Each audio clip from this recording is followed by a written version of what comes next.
Let's go.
Yo, what's going on? This is Afi Kingdom. I got my special guest, Mr. LFA, the LFA show. What's going on, brother? What's up, brother? There you go. There you go. We at it. We lit. We're in. This is one that I wanted to do. I've been watching your videos for a long time. How long you been doing YouTube now? Man, about 5 years. I started out as I was doing fitness videos. That channel got deleted for some bullshit, so I decided, change things up and come into the manosphere, and things just started to kick off. So I've been on this channel for about 2 years, I'd say, something like that. I started following you just starting because I don't think I had been making content yet. So you and AMS were like the first guys I were watching consistently. There's shit that you watch here and there, but you guys were the first guys I was like, the next one. Besides like Ron Wills, but that's like my OG, so it's different. I just kind of listen to him for some wisdom, just chill shit, you know what I mean? And I liked your style and your humor and shit. I'm very witty and funny like that, you know what I mean? And I know like when you do a little shit, you probably get a kick out of knowing it's gonna fly over people. They're not gonna understand that. It's just, but you do it anyway. Yeah, for sure. I mean, the people that get it, they get it. And that's who I make it for. So that's all that matters, There's going to be people out there, they're not going to understand what the humor is all about, but, fuck them. That's not who I make videos for, Right. So what was the first video you did? You remember the title of it? Man, the first video, so I made a video. See, like I said, I was making fitness videos, and I made a video about like the reason why most bodybuilders are single. Right. And it's because, you just got to spend so much time in the gym and you can't really be out drinking and partying. And that's what the girls like to do. So, I made a video like that. And that's when I started to see, like, I started reading comments and seeing like red pill, like all this different fucking MGTOW, PUA type stuff, manosphere terms. I didn't even know what any of this shit was at that time, but that's kind of when I started to make the switch. So, I've been making videos for a long time, but that was my first video that really got me, pushed into the manosphere. Yeah, that's crazy. And then when did you realize you were somebody? Because I know it kind of starts small. Like I always say, I feel like my first 1,000 was the hardest to get because I was hella paying attention to it. You know what I'm saying? When I started making my content at the time, you needed that 1,000 to go live, so that was like my goal. So I was like, yeah. 377, you know what I mean? Like every little one mattered at that time, so it was kind of cool. For sure. I was like, I had 10 subscribers, then I had 100, and then like a month later I had 150, and then I don't know what happened, man. It was like I woke up one morning and had like 10,000. I was like, I don't know what the fuck happened, but something went viral. I guess YouTube, I found the algorithm. I guess I don't know how that works, but. you know. Ain't that a trip, man? Because like you feel it now, the algorithms change and shit. And guys, I'm looking at like I said before, like when I seen that Grant Cardone, that's somebody who I follow, and he had 500 people live, and he got over. I said, man, something is up. Mm-hmm. I got him on radar. Like, what is up with this shit, man? Yeah, well, I mean, there's a lot of politics going on, you know, a lot of like the elections coming up, and there's coronavirus shit going on. So, you know, YouTube is shifting towards all of that stuff right now. So everybody in the manosphere is going to take a hit. You know, we just got to deal with it. Mm-hmm. And stay consistent. What made you stay consistent? Because I know you probably was like, fuck this shit a few times. You know what, man? It's people like you know, because there is a lot of bullshit that we go through. I mean, if you read comment sections and shit like that, like it's so, I mean, we all go through it. You know, you got those dumbasses that just, you know, they'll pick out any little thing about you and just run their mouth. Right. And, you know, when you come across other content creators, you know, and big respect to anybody who creates content, Nice. you know, but content creators that aren't haters, you know, they're there, they understand what you go through, and they're just, you know, there to support you. And, you know, people like you, that's one reason why I'm happy to come on your channel, because, you know, you're one of those dudes, you know. Did you freeze up? How'd you find my channel? Man, I think it was that wrestling shit, because you were the one on the wrestling shit back in the day, weren't you? Yeah. See, I watch a lot of wrestling videos, like a lot of old school, like 1990s and 2000s wrestling stuff. Yeah, I got the wrestling channel now. Do you? You guys subscribe to it? Yeah. Yeah, I'm gonna have to find that one. Red Pill too. I'm gonna send it to you. It's a Red Pill wrestling channel. I'll check that out, man. I'm gonna send it to you. LDA, what's up, bro? That's my big brother right there in the chat. Bad Boy TV, what's going on? King Dre, what's going on? Trav, how to be a player, Man Cave. See, all these guys, I know who they is. Bad Boy says salute. Dang, cool. They LFA. What up, big man? You know Bad Boy TV? He probably made a video about you, and you didn't even know he make videos about people. Yeah, well, I watched some of these guys, and I see them in your comment section, so I know them from you. Yeah, like, because I watch your videos a lot, and I am there. I don't want to kind of chime in and rain on your parade or anything, you know what I mean? So I kind of keep quiet, but usually I'm there watching the videos. I appreciate it. I mean, it feel good. Like I said, like this one that I want to do. Like sometimes you just want to do shit because, like say ARC, you know, he been having a lot of shit going lately. So for me to get him, that'd be like trying to ride that. But like certain people, like when I did O'Shea, it was like, man, I remember when O'Shea used to fuck up my name and shit. Now he on my channel. It's different when people come to your shit than you go to their shit. Especially even if I come to your shit, that would be big for me because it'd be big for me. Plus, it's big because you don't do that shit, you know? Mm-hmm. You know what I mean? Like Ron Wills, he don't do panels. So it's not like he just do shit and mine too. Like he don't do that shit. So what's the yeah. Well, when I do, you'll be on there for sure. For sure. You just said fuck it one day and you just gonna do it? Because I was surprised to see you did it. Yeah, I mean, I've been thinking about it. I got this mic. You can't really see it here, but you know, I got a mic and, you know, a nice little webcam. So I figured, you know, let's get it going. Yeah, man. YouTube is cool, man. You meet a lot of cool people that you wouldn't necessarily even meet, and not like that. It's funny if you think about it. Like say so the fact that we both know red pill shit and we're certain type of guys, we already had that, and then the wrestling shit, I didn't even know that. You know what I mean? So on top of that, that's a whole little lane right there. You know, if you know your shit, that could be a whole thing. For sure, I'll come on that channel too. I know my shit. If I made a channel, then what you think? I ain't gonna just make a channel if I don't watch it for real. Right. You know what I'm saying? That's not no casual thing people do. You know what I mean? Mm-hmm. But, so we know we have a like mind and shit. But say if I didn't know you from this, how would I? Oh, you know what? Who is this guy LFA? Hey, you look like a tall guy. You got bitches. We both like wrestling. Let's be friends. And like that shit wouldn't work. It'd be weird as fuck. You know what I'm saying? But nah, man, it'd be cool. Maybe if I was in your town or some shit, you'd be just random motherfucker from Oakland. What's up? You don't know me from content. You just know me from a profile pic like this, and that's it. Yeah, man. Hey, man, the internet is a crazy place, man.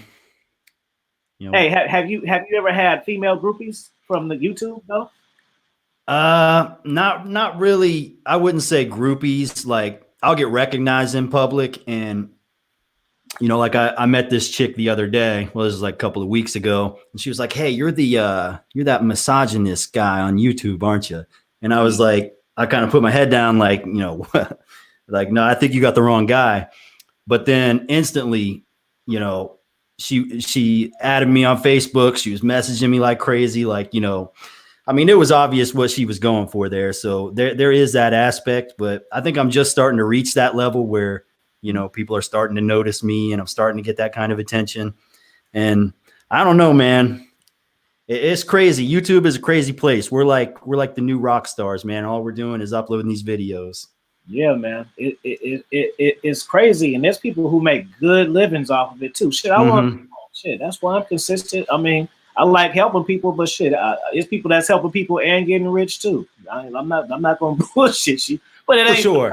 Not from super chats and shit like that. That's not what I mean. Just things that I do, products that I create, courses and you feel me, merchandise and shit. I mean, I'm an artist. Like, you know, y'all watch me, y'all know I know how to paint and draw and shit. So this is not just me. I put thought into that shit. You know what I'm saying? Yeah, so, for sure. I write a book. It's not just because I'm a dating guy, you know, and like I said, I never consider myself a dating coach. God just know that shit because they asked me about bitches, and bitches and dating go together. But you know, when I hit them with the live shit, they don't like it. You know what I'm saying? I mean, some of them do now, but that had to grow on them. It took them a minute to really get into the other side of me, man. Mm-hmm. You know? Yeah, the thing about the audience, like, I'm a creator, so I get it. Like, everything, if you write an article, if you make a video, if you make a live stream, like, at some point you're thinking like, okay, I'm gonna put this out. This is gonna work. Like, this is gonna be a good one. You know, and the audience, they don't quite see it from the, you know, the eyes of a creator. They're watching it to find out, you know, if they like it or whatever. But they don't see all the work that you put in. Like, there's I'm not saying that we're like the most professional people in the world, but there's a certain amount of professionalism that you got to put into this shit. Like, it takes effort, man. You go live almost every single day. That's a responsibility. That's like, you know, motherfuckers go on fucking Fox News and ABC. They do that shit for a living. It's the same thing you're doing, man. You got to put on a show for the audience, and it's not as easy as people think. So, I mean, I give big respect to anybody who, you know, any of these writers, these authors. I mean, AMS put out a fucking book. I mean, come on, man. He pumps out videos like crazy, putting out books, and I see all these guys coming up. And, you know, hey, man. Yeah. You know, we all do it, and it's you know, just big respect. Out there. Like, you know, just putting yourself out there for the world. Like I always say, it's a big difference between having a lot of Facebook followers and shit like that, because those are people you're somewhat familiar with. Like, you're not going to get trolled from somebody from your friends list on Facebook unless y'all got into it or some shit. You're not just a random friend ain't just gonna start talking shit for no, you know, because they ain't got to. You know what I mean? Yeah. Here, and you can't figure out who they is, so that make it even worse. Like, you can't even. You know, what's a troll? You ever had a troll that was consistent enough that you remember who they are? Yeah, man. I got people, they'll show up. This guy's pretty much the first guy to every video. So I know he's got the notification bell and all that shit hit. He shows up to every video just to hit the dislike button and leave a comment like, who would take advice from a stupid motherfucker like you, you know, and shit like that. I don't even block him, man, because I'm so used to him. It's like, it's just normal for me now. But, you know, you're going to have that. Like, the thing about YouTube is when you first start it, you know, maybe you're not going to have the thickest skin in the world, but man, after a little while, that shit just don't even get to you anymore. I mean, it comes with the territory, and the bigger you get, the more, I mean, for every fan you get, you're going to get 5 haters. So, facts. I mean, you might as well just deal with it. That's facts. 5 haters for every fan. And I don't know. It's funny. Like, people, I just don't understand how people entertain stuff. Like, and when I don't like something, I just don't watch it. That's it. Exactly. Me too. But watch your shit. people will watch your shit to not like it. They'll watch it just to pick it apart and shit. Just watch it. You know what I'm saying? Yeah, so weird motherfuckers living in their grandma's basement, you know, taking a break from Pornhub to come and harass some YouTubers. Right. Hey, could y'all put my man Solotv? Shout out. See that the players fuck with me. Solotv. Shout out to him. If y'all could put my PayPal and my Cash App in the chat, I appreciate it. They demonetized me, bro. You see how YouTube be doing? But it's okay because I found a solution. Cash App. What's up to Solotv? I've been following him for a little while too. Hey man, why'd they demonetize you? Man, I don't know. Some fucking bullshit. They said something was like I had some repetitive shit going on, but I don't know. It kind of hit me because at the time when it happened, I didn't have nothing crazy going on. I had real positive little movements and shit like that going, and I don't know. They just hit me off. Like I play a lot of music, so I always get the copyright emails, but they say it's not a strike. You know, I don't care about it. You know what I mean? I make videos for my Patreons and shit. That's what my main thing is, Patreon. You know, YouTube is for the lives and shit, but the videos that's for the Patreon shit. So thank you. Yeah, I don't know. That copyright stuff's a little crazy. I had a Wiz Khalifa song in one of my videos, and I guess the record label that signed him hit me with a copyright strike immediately. Yeah, I get that. But they didn't never block my whole channel. I've even had blocked videos and then take the videos down, but they shut that whole shit down. It's all good. I don't do it for money though. That money is like tips. That's just appreciation, man. Right, but you don't want them to pull the plug on your channel. You know, one day you're just not there anymore. Because I mean, YouTube is highly censored, and the rules here are just crazy, and it's kind of tough to make content here. But this is where people are going to find you at. They're not going to find you on Patreon. Like you got to build your audience here and then take it over there. But why do you think it's hard to transition your audience from one platform to another? Just like you got like 60,000 subs, but then your backup channel doesn't have even half of that. Now it shouldn't be the same, but it's like if you know about I got some other shit, why not check it out? Like I don't know. Why do you think that is? I don't know, man. I never really marketed it. I think most people just don't even know it exists. Yeah. So, I mean, but the big thing for me is like, I'll post my Twitter or my Instagram, but just nobody comes over. I don't know what it is, man. I don't know. And as far as like Patreon and all that, you know, that's pay. Like people got to pay for that. So I understand when people don't want to come over there. Yeah. Watch out. I mean, you know, the Patreon, the reason why Patreon is good because you don't have people talking shit. Yeah, for sure. $5 to talk.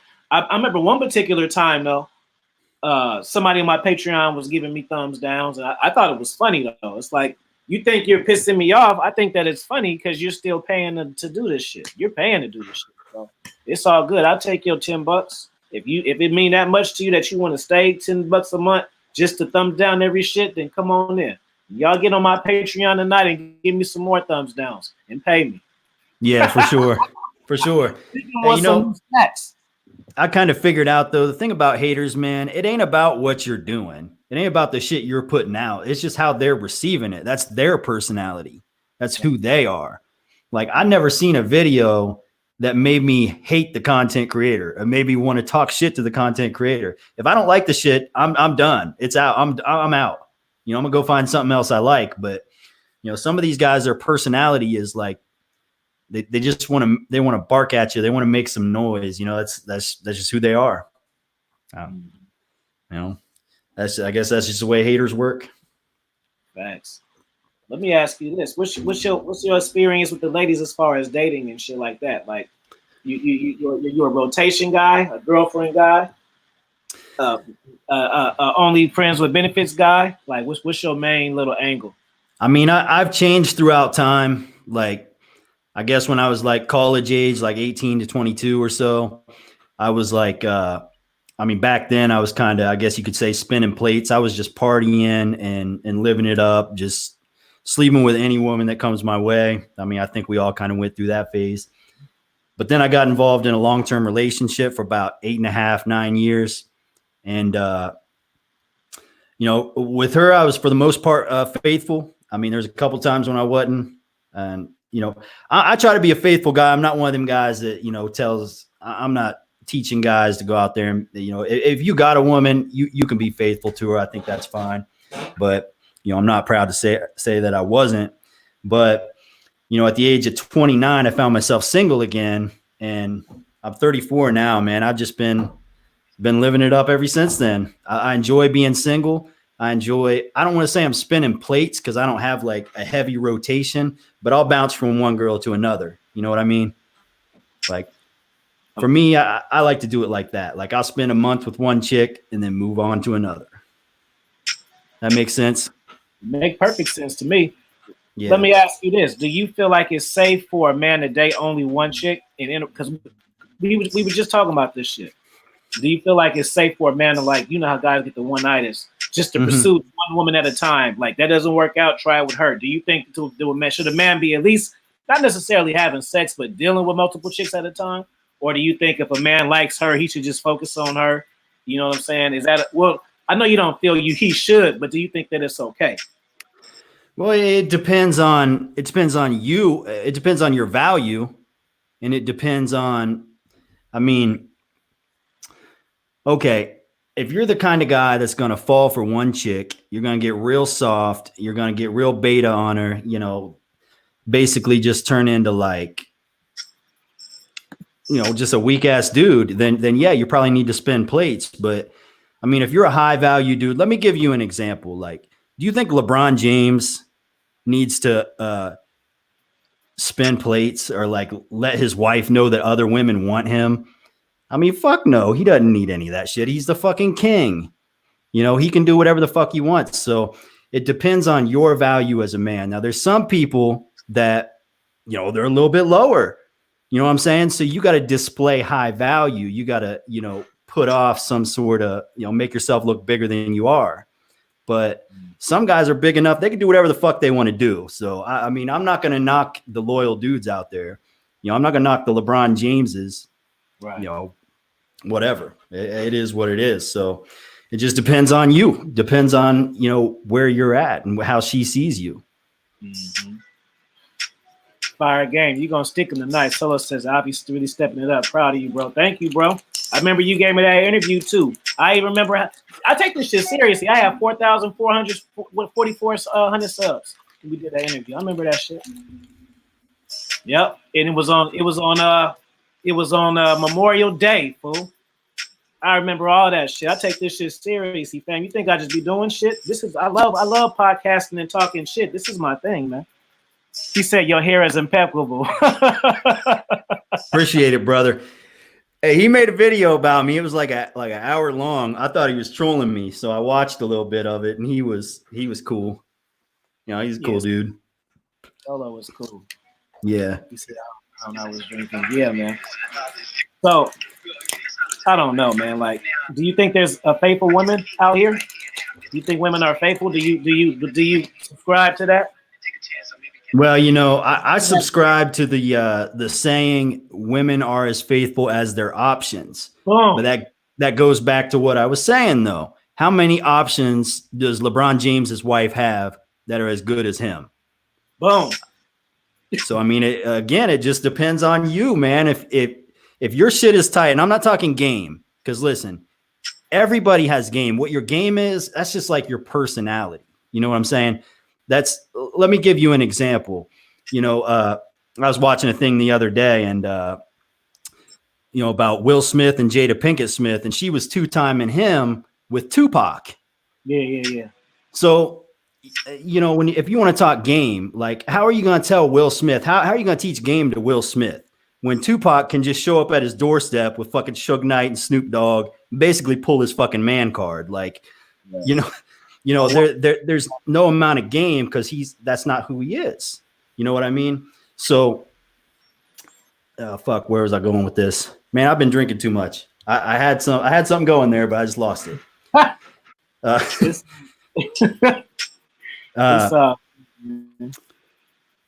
Shit. What's going on? You made a video. I was gonna play the video actually, but since you here, unpack this because it was fire game. That was a fire video you did, bro. having the ability to break a woman's heart. Oh yeah. That too. Just You unpack see, that. Yeah, just if they didn't hear it, I was gonna play it, but just chop it up, man. Give it to them. okay, so let me give you an example. Now, this is my own personal perspective. Like I said, when I was 18 to 20 years old, I was basically just like, I was sleeping with any woman that, was knocking on my door. Like it was just going down. So at that point in time, you could call me a player or whatever. You could say I was spinning plates.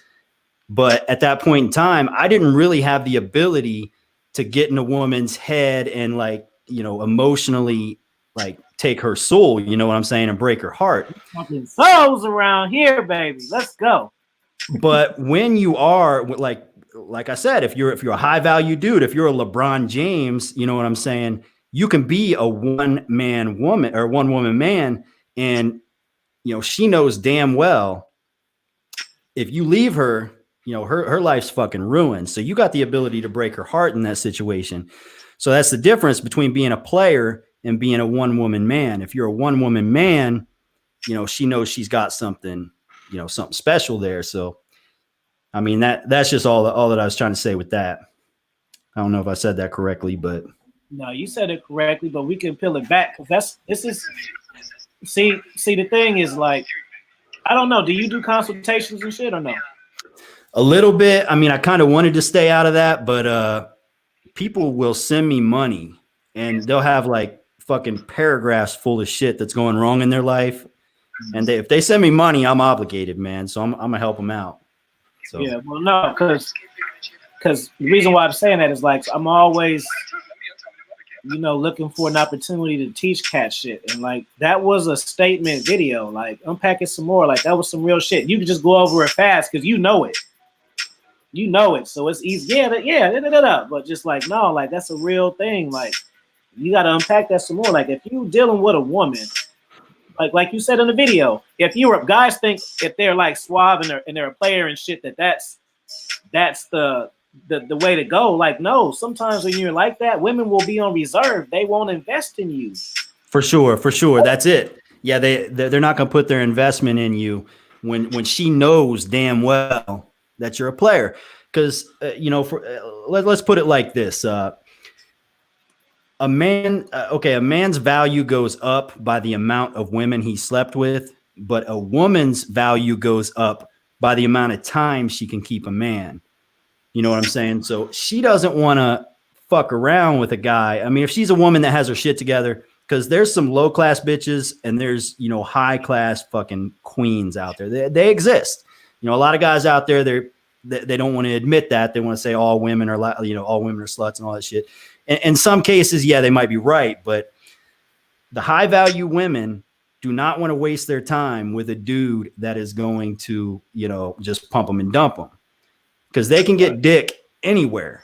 It's not hard for a good looking woman, a woman that has her shit together, to get some dick.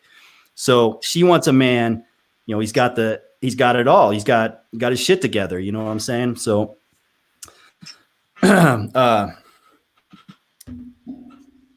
fuck, man, I keep losing my train of thought. It's all good. I got your back. Let's talk about options, man.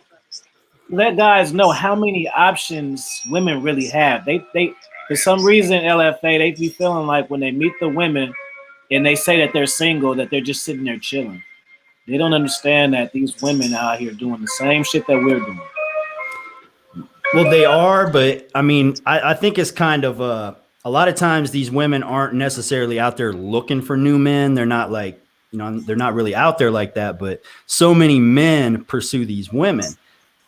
I'm telling you, man, if you were a woman for a day, and you opened up your Facebook and saw some of the messages these women get, I mean, it's crazy. They're like women are on like a whole nother level when it comes to sexual market value. As a man, you can be the total package, but you're never going to have the sexual market value that a woman has. I mean, it's just the way that it is. So they got so many guys pursuing them. What do you want them to do? They're going to have options. You just got to deal with it, Did you ever go on a time where you weren't able to get chicks? Like what are you 6'4", some shit like that? Nah, I'm 6'1". 6'1", you look like a tall dude. That is tall though. You 6'1", you work out and shit. So was that like the grown up version, or did you go like to a fat stage or a stage where chicks wasn't fucking with you? I mean, I always did okay. I was never really struggled it in terms of getting laid, but I guess there was a time like when I was younger, especially when I first moved out of my mom's house and I was just really struggling. So I didn't really have time to really invest in a girl for a while. I was just out fucking bitches, but you know, I never really struggled with women. I wouldn't say that. I mean, I was never really like, I've always been the same as I am now, I guess. Yeah. You got like a player crew or guys you run with who know the same type of shit as you do, or are you kind of like a lone wolf? I mean, nowadays. You froze.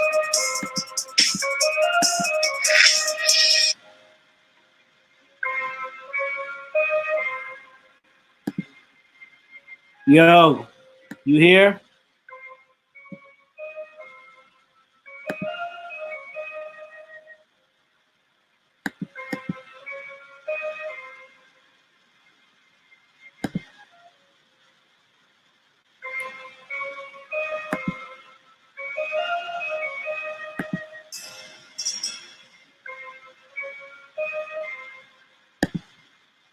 Just join again. LFA, can you hear me?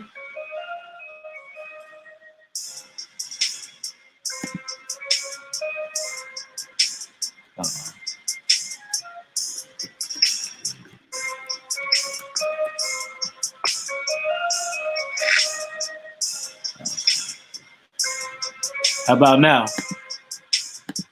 You good now? I'm back. All right, cool. Yeah, I don't know what happened there. You went to space and came and you went to space and came back with some fly shit. That's all that happened.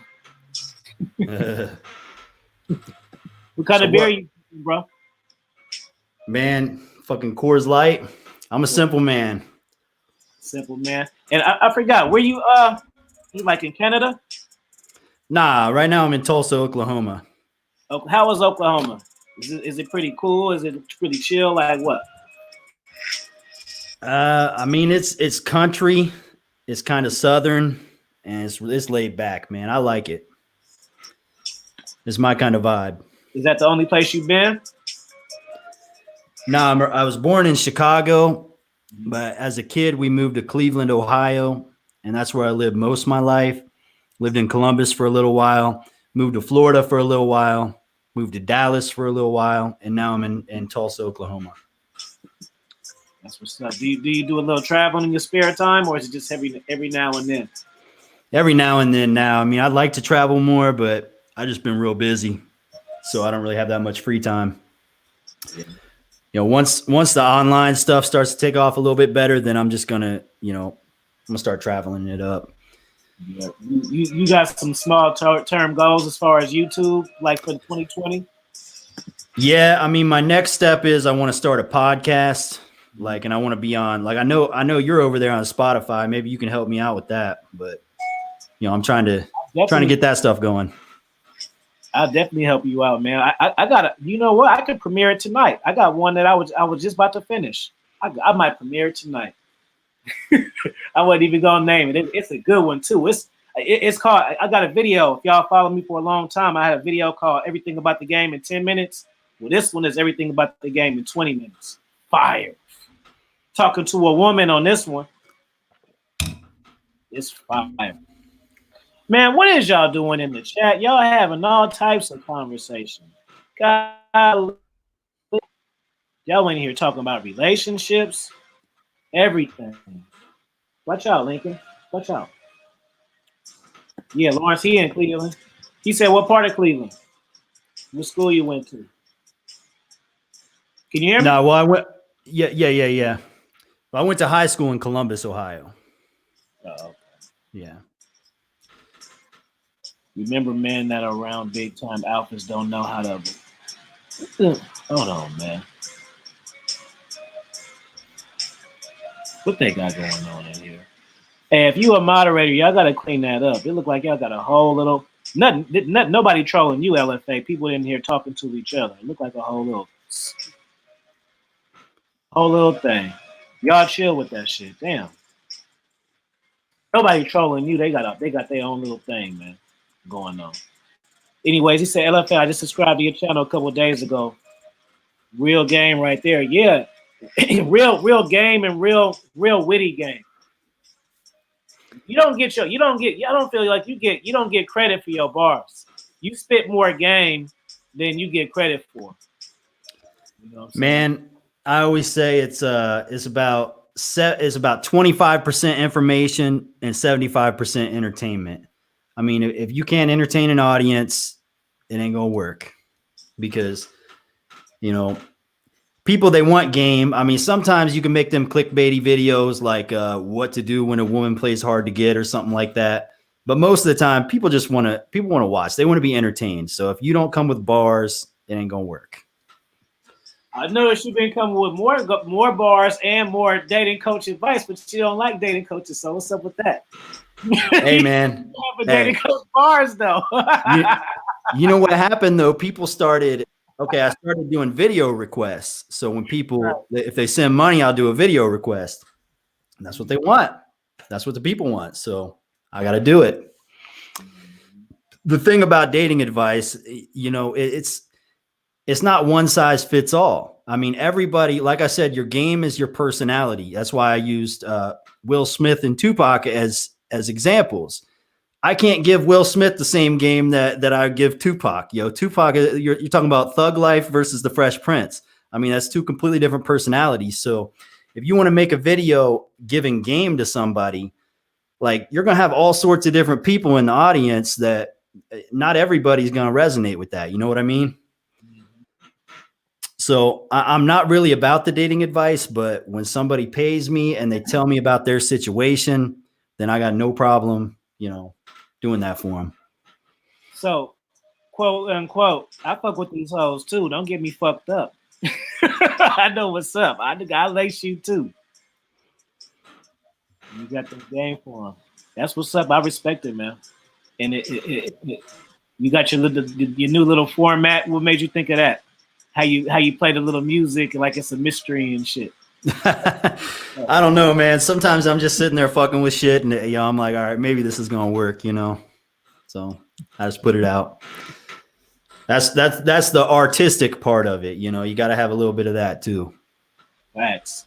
How did your people in your surroundings take to when you talked about making a YouTube channel, or once you start doing it? Did they tell you it was stupid, or did anybody encourage it? Like, how was it?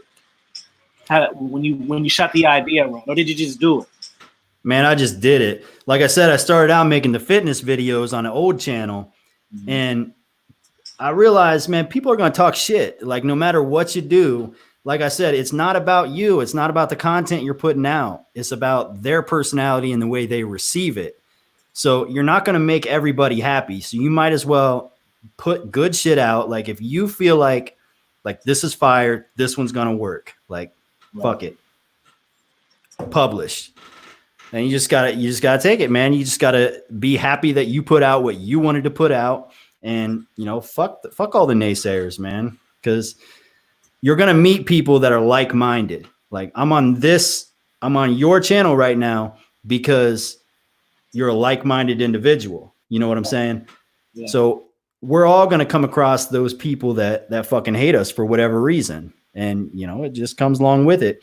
Now, as for people in my personal life, look, if they were really in my corner, they're going to support me no matter what I do. So I don't really give a fuck, If they're going to judge me based on like being red pilled, because a lot of people take this as like, they take it as like woman hating or something, but it's not woman hating. Yeah, man. That's what they do. My mama be male woman bashing. Like, no, this is barbershop talk. This is how guys talk. Exactly. And look, we're helping guys satisfy women. That's what people don't understand. Like, women don't want a nice guy. Like, and listen, there was a time period when I was a guy that would buy women flowers, take them out on like romantic dates and do shit like that, and just get a hug at the end of the night. Like when I went through this little period when I was trying to like stop being a player and try to be serious. I didn't really. So what was you doing? You was texting long ass shits or what? Yeah, all that shit, man. You know, good morning texts, good night texts, you know, all that stuff, talking on the phone forever.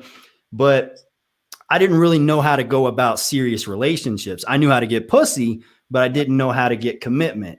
So at the time, and that's what the blue pill is, you know what I'm saying? But then once you start to see like, okay, you know, if I do it like this, if I say it like that, you know, if I change things up a little bit, it starts to go in slow motion. And that's what the red pill is. You know what I'm saying? It's like, it's basically like you're thinking things through and you're like, all right, you know, I got to change things up. And sometimes it comes off like you're being an asshole, but really all you're doing is putting yourself first.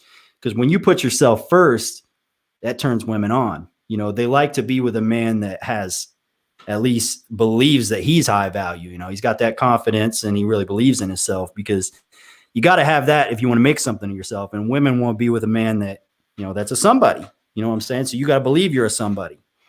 So that's all that is. You know, as for all them guys that think that, or all the people out there, especially there's a lot of feminists, a lot of beta males out there that they do think it's woman bashing, but they just don't get it.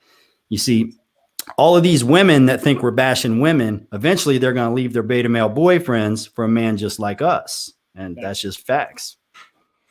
I know you get gym babes too. Yeah, I do like women that are a little bit physically fit for sure. So that's my thing for sure. I mean, every now and then I'll get with a big old thick chick, you know, BBW. Yeah, every now and then, you know. But spread them big cheeks. Yeah. You see, I can do. What's that? Ain't nothing wrong with that. Nah. See, I could do big tits and a big ass. I could do small tits and a small ass. I can do small tits and a big ass. But the only thing I can't do is big tits and a small ass. Does that make sense? Can't. Sorry, ladies, but that ain't happening. That was slick right there. Y'all missed that, how he did all of that right there. That was saucy. And then how the end, gotcha. I followed it all the way through. That was good. Yeah, I can't do it seemed like they don't even have hips either most of the time. Yeah. You know, if a girl has breasts and hips, you can kind of finesse it, but it seemed like they straight at the bottom. Yeah. That's that, bro. I can't fuck with it. I don't know, like, what type of woman are you attracted to? Like physically, are you on the physical side, mental side, like me? What RPC? I'm sapiosexual. Like I'm really into what a woman thinks and how she carries herself. I want her to be hot too, but I'm not really into like hot dumb bitches. You know what I'm saying? And some guys they don't care. Like as long as she's hot. Like where you at with that? Man, it's all on a vibing level. Like I have literally like been with, like I said, big girls, small girls, all different color girls. And like to me, she just say black women, you just answered the question. Oh, yeah. I mean, here's the thing. Like, if you can vibe with a woman, like, and this is what it comes down to, like, we got to have a conversation and like, I got to feel like I'm feeling her and she's feeling me, because even if I'm just looking for a booty call, like the sex is going to be whack. If it's not, you know, like if we're not vibing, you know, there's got to be something there. And I've been with girls that look like fucking supermodels and we're just not vibing. It's like it's a chore to fuck her. You know what I'm saying? But sometimes you get with a woman that you're just vibing with. And here's the big thing. If I have sex with a woman, I know immediately, the truth comes out afterwards. As soon as I bust my nut, I know exactly if this is a woman I can be with, or, you know, if she's just got to go. You got to tell them what you about to do. What's that? I said the next time you get one, hit her with what you about to do. Yeah. Oh yeah, for sure. I got shit to do. Yeah, you gotta go. Some chicks are 6s and 7s, but have crazy sex appeal and fuck game. That's true, man.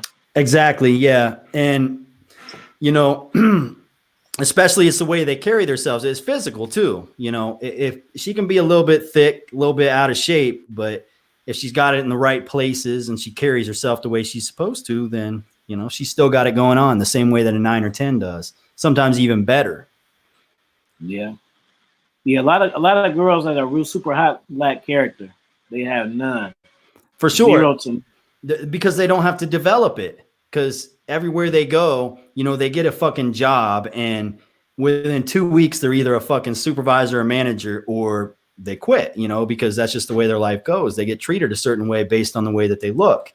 So that's kind of how they treat their dating life as well. It's like, you know, either, you know, you put all the fucking effort in and you know, go out of your way to be with her, or it ain't going to happen. And, you know, sometimes we ain't got time for that. yeah. I want to hear your 3 looks, money, status. Looks, money, and status. Well, for a woman, yeah. Go ahead. For a woman, money and status don't matter at all. Like, a woman can be a deep fry cook at a fish shop or whatever. If she's got a big booty, then she's a fucking 10. But, you know, for men, it ain't really like that. Like, women do want to sleep with good looking men. Women do want a man that's got high status. You know, they don't want to be with a bum. They want to be able to, you know, like I said, their value is measured by how long they can keep a man, but they also want to keep a high value man. So you got to have that status on point, and, you know, you got to be able to, especially if she's been spoiled before, if she's dated a man that's got money.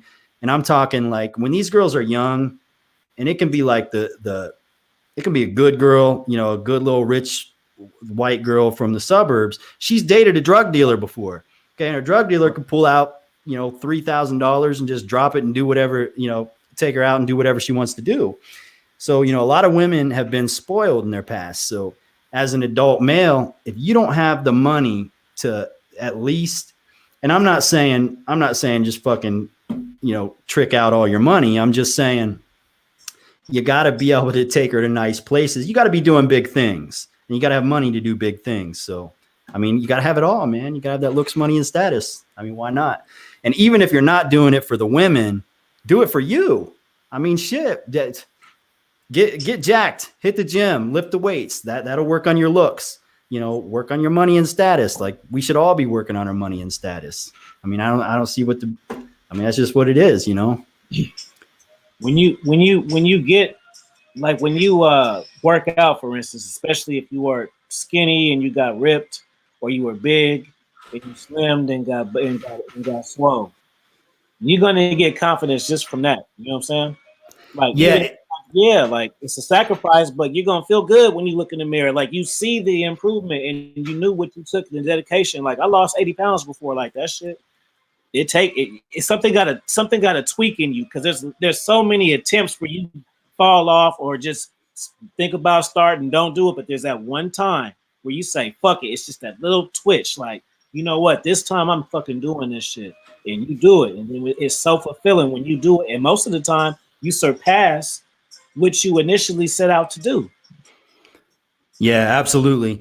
And you know what, man, it's not even just about the looks. It's about the project. Like, when you start a project, I mean, like you were talking about writing books earlier, you know, your body can be a project too. You know, writing a book can be a project, making a YouTube channel or podcast, that can be a project. Now, you're going to build confidence when you see progress, like, because that's what, when we talk about having purpose, you know, AMS talks about that a lot, you know, to having, you know, stay on your purpose. You can have a million different purposes every single day, but when you see these purposes start to grow and become something special, that's where real confidence comes from. That's why I also say confidence is a lie, because if it's like having an abundance mindset when you don't have a fucking abundance of women. I mean, come on, it don't make no sense. You know, is having confidence when you haven't really built, you know, something to be confident about, you know, that don't make no sense either. So, you know, whether you're working your body out or you're writing a fucking book, because I mean, shit, Bill Gates is probably confident, right? He fucking multi-billionaire or whatever, but you know, it ain't all about physical appearance. It's just about, you know, seeing that progress, putting the work in, and really building confidence, not just, you know, creating some sort of confidence by like cold approaching women and shit. You know what I'm saying?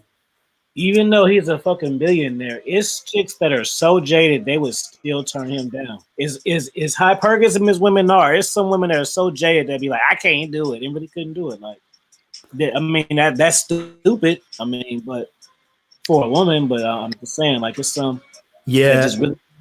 Well, there is a game aspect as well, and he probably lacks that. You know what I'm saying? But there's I always say there's two different types of people. Well, really three, because four. Some people have neither. Some people have. Hold on. Let me give you an example. We get this terminology from sports, right? The wall, like LeBron James at 34, he's going to hit the wall here in a couple of years. Market value. Your market value goes down when you get older. Game. All these terms come from sports. So let's take, for example, compare a Kobe Bryant with a Tracy McGrady. You know what I'm saying? Lift it up there. Tracy McGrady has all the fucking game in the world, right? He's got more game than Kobe Bryant, but Kobe Bryant's got that killer instinct. See, Tracy McGrady wasn't going to practice 2 hours early and shooting 500 shots before he got there. Kobe Bryant was. So you got to have both. Bill Gates has that killer instinct, but he has no game. You got to have a little bit of both. You got to be willing to put the work in, and you also got to, you got to be a little bit smooth, because if you don't have that charisma and you don't know how to talk to a woman, it's not going to work. You might be able to pay to play, but she's performing a fucking job. That ain't what you want. You have sex with a woman that's not into you, you should be able to feel it too. And when you used to just sex when women are really into you, it's almost offensive when they're not. You feel me? It's like offensive. Like, what do you mean? Like, I just had a situation. I just told my partner about a situation with this girl, and we was doing our little thing, and she wasn't ooh and odd enough for me. I had to stop. Like, you feeling this shit or what? Because we could stop. You know what I'm saying? Yeah. I ain't that thirsty where it's anything goes. I'm just gonna lick and bite till I can take the panties off. Like, it ain't that deep. Yeah. Like, just, you say no twice, I'm out. Like, I ain't got time for that shit. I got with chicks that's willing, and I ain't even got to do nothing but pull out. Yeah. Yeah. Solo says Tracy in his prime was a beast, but his body failed him. Had he had a better body and Kobe's mentality, he would have been better than Jordan. But that's what I'm saying, though. If he had Kobe's mentality, but I'm comparing this to game with women as well, because Kobe Bryant had game, but he also had that work ethic, because that's what killer instinct is. It's fucking work ethic, man. It's showing up 2 hours early, shooting 500 shots. He's going to make the game winner because he put the work in. So that's the killer instinct. You know what I'm saying? Tracy had game without the killer instinct. Now, if he had the mentality, he'd have been in the gym. He'd have took better care of his body, and he'd have lasted longer, but he didn't have that, But, as a man, when you're dating women, you got to have both. That the killer instinct comes from, the looks, the money, the status, the building yourself up, being a catch. You know what I'm saying? You got to be a big fish in a small pond, because women have a lot of options these days. But you also got to have the game. You know what I'm saying? You got to be smooth. You got to be able to maneuver around, because if you're not able to turn a woman on, she needs that too. Okay. She wants to be taken care of. She wants to be with a man that's got his shit together, a man that she can be proud to be with, a man that can afford to take her to nice places and all that. But you also got to be able to turn her on. And that's where the killer instinct plus the game comes into play. I could dig it. I got a game question for you. This a game tester. Let's do it. It's gonna make you think. This is a good question. So, break down the difference between. Hold on, let me make sure y'all can hear me good. I want to see your breakdown between being attractive to a woman and being seductive to a woman. Okay, well, being attractive, that's it's basically when a woman sees you, when she lays eyes on you, she already determines if you're fuckable or not. You know what I'm saying? Same thing when you look at a woman. It's not hard to figure it out. you know, that's the attractive part, but you still got to be able to seal the deal. You know, once you get her alone, she ain't going to just fucking take her panties off and let you go to work. You know, you got to know how to talk to her. And, you know, basically for me, it's just going with the flow. Like, I know there's a lot of guys that'll tell you, you know, you should say it exactly like this, but I believe you got to go with the flow. And here's the natural flow. Women are submissive and men are dominant. That's why a lot of these dating coaches try to teach guys that, you know, you should play like a sales game, like you're trying to get a sale. I say you shouldn't do that. I say you should play it like you're a police officer and you're there to arrest her, because that's what she wants. She wants a man that's going to take charge and really put her in her place. That's what turns them on most of the time. I mean, women are naturally submissive. So she wants a man that's going to be in control. Don't ask her, tell her. You know what I'm saying? And if she's attracted to you, she's going to be cool with it. But like I said, the attraction's got to be there too. So that's the difference between attraction and seduction. You got to have both, though. Shit. So let me get a good little story about a simp tale. A simp tale where you was doing the right thing. Mm-hmm. This is what drove me to the red pill. And I can remember the distinctive moment. I went out with this Hispanic girl. Her name was Jessica. We went out to dinner. We went to a movie. We went to a little bar. And, you know, it was strange. Like, I didn't even make a move. She gave me a hug and she sent me a text. Like, we went home. We parted ways. That's how bad it was. She sent me a text and said, and this was the biggest insult. This made me want to, God, man, I had to change. It's that Twitch. Yeah, man. But she sent me a text. She said, "You are such a gentleman." And something clicked in my head, and it was like, nah, that don't sound right. That don't sound right, man. That didn't sound like she wants to fuck. Nah, yeah. It didn't sound anything like that. So I was like, man, where the fuck did I go wrong? Because back in my days, I was slaying all kinds of pussy. And this was when I was, you know, trying to get into, you know, I was looking for something serious, but I didn't know how to go about it. And, you know, that's just it, man. But that's kind of what like really got the wheels turning. And it was like, how'd you respond to it? Man, I'm pretty sure I just let her go. It was a long time ago. You know, I just kind of parted ways. I think, you know, sometimes you got to take your L's, and that was an L. So you left her on red? Yeah. Well, that show you a player right there, because even in your simp tales, you still stood up to your principles and went out like a soldier. So salute to you. Yeah, I mean, but it was still an L. Don't get me wrong. She had the upper hand. I mean, I walked away with some dignity, but I know what level of game you on. Just if that's an L to you, I know where you at with this shit. Just because of that. Just because of that, because even the coldest ones got their little stories like, I remember the one. You like, shit, that was bad to me. Fuck it. But just like me, what was bad to me? My simp shit popping up at a chick's job, her pissing me off and me popping up like, fuck that, I don't want to talk. That was simp shit. But at the time I was mad. Like, I know what's simping now, but at the time it's like, no, I want to be heard. You know what I'm saying? I got more shit to say. Because, you know, women just hang up on you. No, fuck that. I want to talk, nigga. Let's go. Mm-hmm. So, but that was simping. Now that was simping, but that ain't bad as other guys. You know, my wife wasn't doing this and that and crazy shit. Hold on, Solo got a question. He said, ask LFA if he ever studied game or looked at it, and if so, like, what you love? RSD, Mystery Method, Tariq Nasheed, etc. Nah, I know of all of those guys, but now the first one that I saw was the Mystery Method dude. I think RSD, like, no hater in me at all, but I think RSD is trash. Like, I would never get involved with that stuff. Mystery Method, I knew all about him, but I was kind of like, I viewed him as like, he's a physical beta with the mentality of an alpha. So he kind of gives guys a lot of hope. Like, when I look at the dude, I'm just like, you know what? Like, I feel if the guy can't kick my ass, I'm not going to try to learn game from him.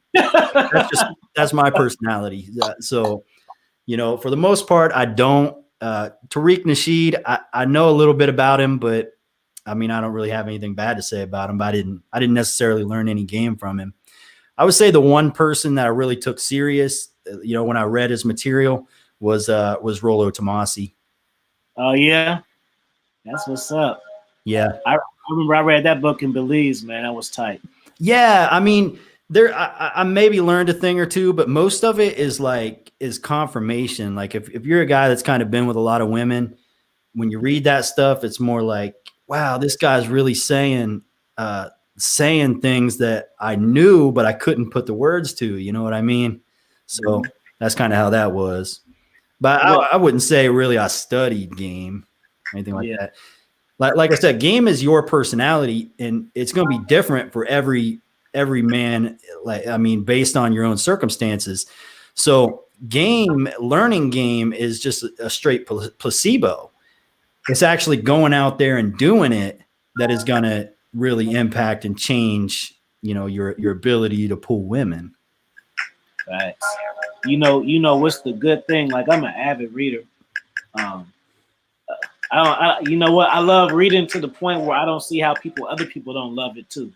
That's how much I love it. You know what I'm saying? So yeah. The most beautiful thing about reading, if you guys just don't, it's easy. You can get the audio books and shit, but the point of it is y'all thought I lost. I get my point. The point of it is when you read a lot, it teaches you what you are. It teaches you what you already know. So it puts all the thoughts in your head and it puts it together, balls it up. Now you have facts now. Right.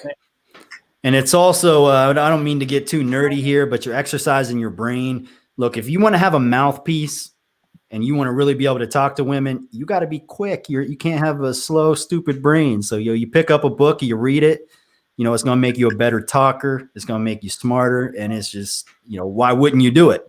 It's right. The more to know, the more you know, the more cooler you are. Let's talk about that.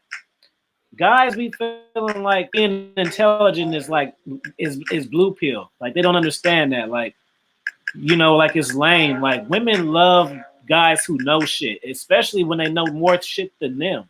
Guys look at it like they'll dumb themselves down to make the woman feel smarter so she'll like them and shit. Like it sounds weird, bro, but that's what they be doing, man. Yeah, for sure. Well, there's a difference between being a nerd and being intelligent. Like, because I think a lot of guys, they think they play that that dumb guy game. Like, it's like, I'm the dumb alpha, like, like the dumb jock or the whatever. Like a lot of guys think that's an outlet that they can play, but it's not really like that. You gotta be not a nerd. You gotta be an intelligent, an intelligent bad boy. You gotta know what's up. So, if you can get in a woman's head with deep conversation, like stuff that she's going to find interesting, because like if you're able to sit there and talk to her like you're a fucking college professor and you're really educating her and you're really, getting in her head, that's going to turn her on too. So that's important. I'm telling you, man, like, I guess we would, I wouldn't be considered, I was going to say you would be a Chad and I would be a Pookie, or they say Pookie Ray. I wouldn't be considered that, but what I will say is, like, I'm a decent looking dude and shit like that and have some charisma and things like that, but women are really, like, it's cheat codes. Like, so basically what I want to say is, like, for me, I'm like an intelligent, swaggy guy, man. So that's like two lanes of attraction that I master at. Right. You know what I'm saying? Because I teach for a living, right? So my thing is I'm an intelligent leader. That means you get pussy just off of that, like.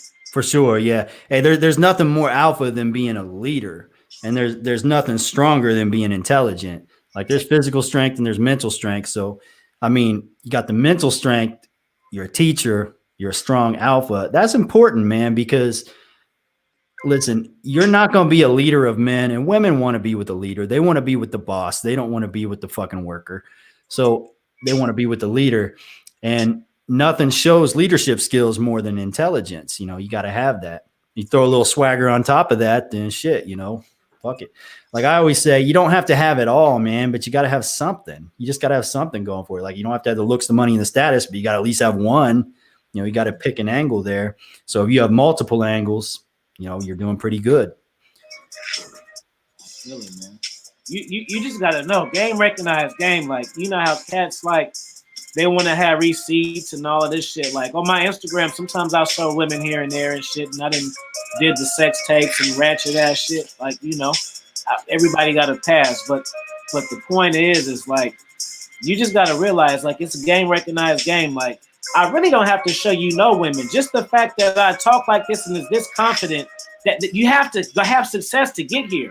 You don't start here. You know what I'm saying? Exactly. You know, if it's a woman in the chat, she can tell that I'm confident as hell and get bitches with the camera off. Exactly. What I know and how I say shit. Well, and there's a lot of people out there, and you know, I was scrolling through comments today on my channel. They want to see receipts. They say, well, prove it. If you know what you're talking about, let's see some cold approaches. You know, let's see some shit like that. The fact of the matter is, I could go to a nightclub right now and tell any woman in there, hey, you want to be on my YouTube channel? Let's record this fucking video. Boom, it's going to happen. And there's a receipt. So people got to understand, these receipts that people show don't even, they don't really mean much. Like it's meaningless to me. Like what you got to do is listen to the creators. And if the shit makes sense, then fucking go with it. Give it a try. You know, what do you got to lose? But all these receipts and shit, they don't really mean much, in my opinion. So most of the haters out there, they're just looking for things, you know, looking for little ways to take shots at you. But if you did show the receipts, they would come back at you and say, you know, some bullshit like what I just said. They say, you probably paid her, you know, it's not even real. And it's like, you know, whatever. So you're never going to win with the haters. Why are you going to play with them? Why are you even going to play their fucking game? You know what? I think it's funny, bro, because this is the reason why it's hilarious. Okay, if I make videos with me cold approaching and show guys, that's not teaching them how to do it. That's showing off. That's showing off. That's saying, hey guys, look at what I can do. Look at how many bitches I got. But the only way they're going to get better is to go out and do it on their own. I mean, you can motivate them. Maybe they're going to say, well, look, Afi's out there getting bitches. Maybe I should go get some bitches. But, you know, they're not really going to learn anything by watching. Because she don't have the same level of interest in you as she is in me. I'm cold approaching her. You're not cold approaching her. Exactly. And what people don't understand, it's not just about what you say or what you look like. Like, it's a whole package. Like, it's your body language. It's the vibe you're putting off. It's the energy. Like, you gotta turn her on. She's got to feel it. Like, you can't teach a dude how to make her feel it. You know, he's got to pick his angle. He's got to figure out how he's going to do it, because everybody's different and it's all about a vibe, you know? Hell yeah, man. He said LFA cooking. Of course. Hey, man, I got to grab another drink. I'll be in like 1 minute. Get you a drink, man. Let me pull up. Skirt. All right.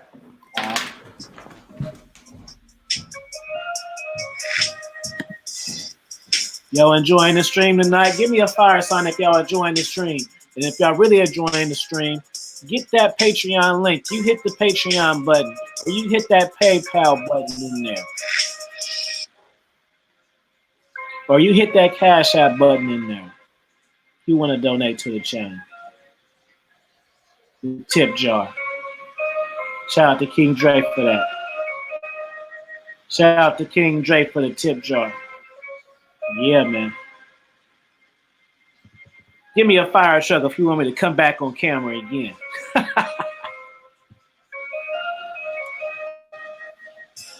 You got LFA spin to the pimp music, though. That's classic right there. Boom! Right on cue. Perfect shows, nigga.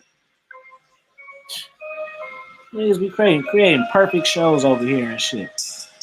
Perfect shows while he gonna get a beer. Let's see what he do. Let me just play with this real quick. Let me go to China. Let me go throwback tonight. I'm gonna go throwback on y'all.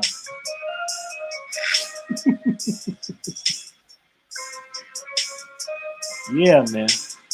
Let's get some questions, man. Get some questions so when my brother come back, we can just light up.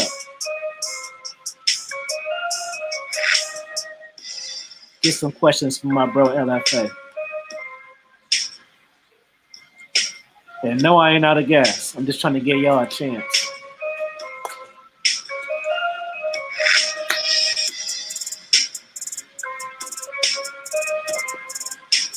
Y'all got a chance to get LFA fire questions from Fire Podcaster Afi Kingdom combo.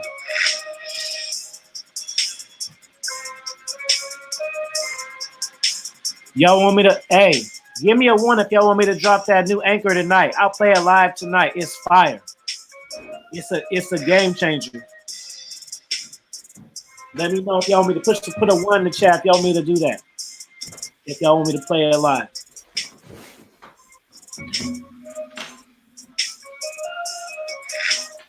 Y'all want to, they want me to play the new anchor drop. Anchor drop. Yeah, the Spotify shit. Oh yeah. I don't think y'all ready. Y'all don't want to hear that yet. I still gotta add like 5 minutes, but it's good though. They like to hear the women talking shit. They like that. This chick keep it 100, bro. She tell you everything. Y'all give me a, if y'all hit the PayPal or the Cash App, I'll premiere the new shit early. I ain't even finished with it, but it's enough. It's enough. I don't even need to give y'all it. It's enough already. I just be giving y'all bonus shit. So I don't be having to break the game down like that. That'll be extra. That's why y'all need the super chat. My man Trav says, what is a slept-on trait or hobby men can have that women find attractive? Slept-on trait or hobby. Man, I slept on. That's a tough one. I gotta think about that for a second. What's a weird way you get bitches? That's an easy one. There you go. Break it down. I don't know if I have a weird way that I get them. I mean, it's all. I mean, I don't. I don't know. Weird way, but let me see. Let me think about mine. Let me think of one.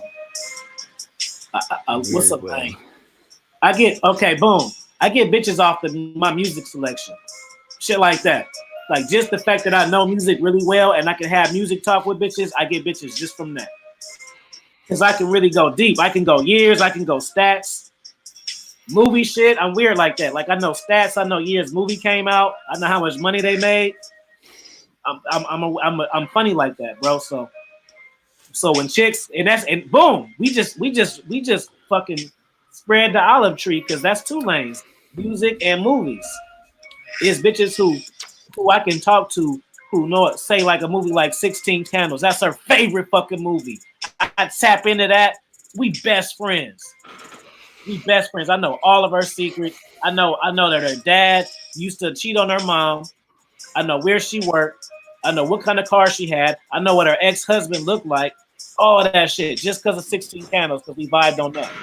But she like Jake Ryan and shit, and I clowned her about it, and then that broke the ice, and then we, carried on from there.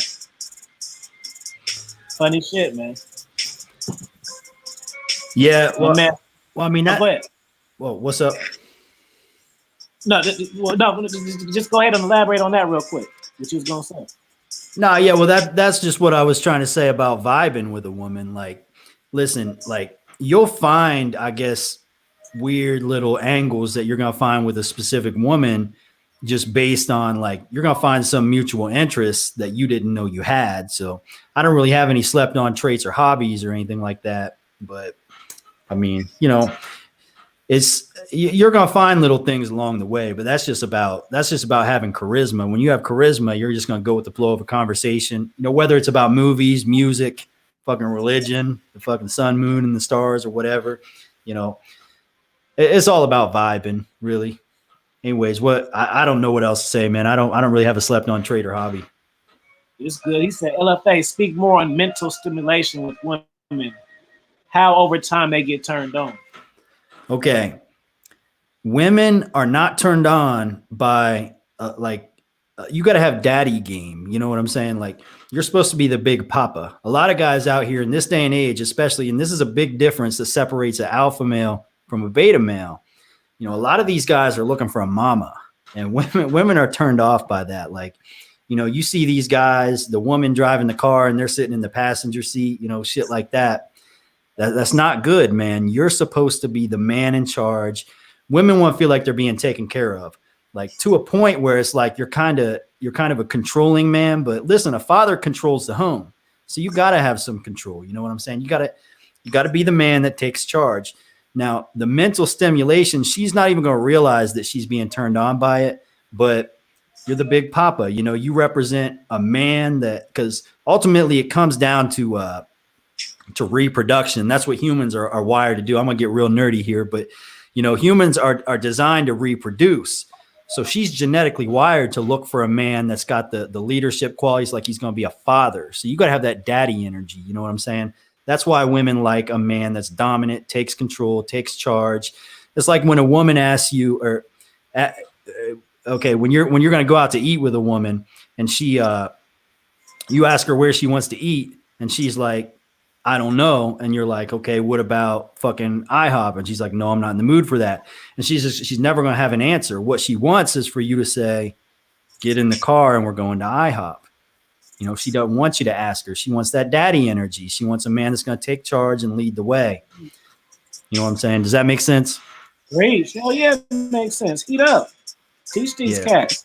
My man Trav says, actually, I intrigue women the way I talk about computer programming. They never have heard it the way I explain it. See? And you know why, Trav? Is because you are in a situation where the environment you're a master in. Yeah. Because it's like we were saying earlier. It's like whether you're lifting weights or writing a book or whatever it is you're doing, when you got a project that you're passionate about, that's where your confidence is going to be built. So it ain't about the computer programming. It's about the fact that you are like, you know, you're standing on your word, like you're confident, you know what the fuck you're talking about. And that makes her feel like you're a competent man. That's going to be a good leader, good alpha male. That's that daddy energy. You know what I'm saying? Because it don't matter if you're a computer programmer or a fucking NBA basketball player. If you know your shit and you're a leader in whatever it is you're doing, then she's going to see that, you know, it's going to turn her on. So that's good, man. Computer programming is something that's going to be around for a long time, even though it's always changing. But if you have a tech job, then you're doing good. And that's, you know, that's another thing that she probably won't quite understand, but you can explain to her, like, you picked a field that ain't going away. So she's going to be taken care of. That's facts. He said, eat up. All good, man. You get all your stunning shit off. That's the real talk, man. What did he say? DD, what's going on, bro? Damn, what was the other question that I seen that I was about to ask you? Or maybe it was one I had myself. I don't know. Maybe I'm breaking. That's what happened when you smoke sometimes. Yeah. You smoke or no? Vape? Not very often. See, what I've been doing lately is eating edibles, and I don't really know shit about it. I used to smoke a lot when I was younger, but now they got all this legal shit going on. You buy these legal edibles, and you know, a girl I work with, she's always hooking me up with them. I ate one around like 12 p.m. today, so I'm not really feeling it anymore. I'm just a little tired, but them things get you going, man. I think it's like I don't know the terminology, but sativa blend. You know what I'm saying? Mm-hmm.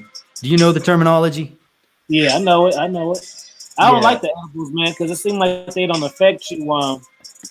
Sometimes it takes too long. I remember one particular time. Solo wanted, come on, he got a question for you, bro. I was eating like 2 or 3 brownies, and it seemed like it wasn't doing shit. And then I woke up going to work high as fuck. So I'm going to work. I see all these kids and these people and shit. I'm high as fuck. Like, damn, man, what I'm gonna do? Everybody knows. So I just played the sick card, man. Like, oh, I thought I was. That's the thing, man. See, the edibles don't make me paranoid like that. When I smoke, I mean, I'm cool if I'm just like sitting at home or if I'm, you know, at like a club or a bar or something, just chilling. But you know, if I got to really like if I smoked before I came on here and I had to talk, I'd be like, fuck, man, everybody's listening. I'm just gonna keep my mouth shut. But yeah, the edibles don't do that to me though. I get like, it's like a more of a body feeling. You know what I'm saying? I mean, it's kind of like I'm floating a little bit, but it's more of like a body feeling. When I smoke, it's more of like, it's real psychological. Yeah. Yeah. That's what's up. You mind? So look, come on and ask you what he want to ask you. Yeah, bring him on. Let's go, Solo. Don DeMarco.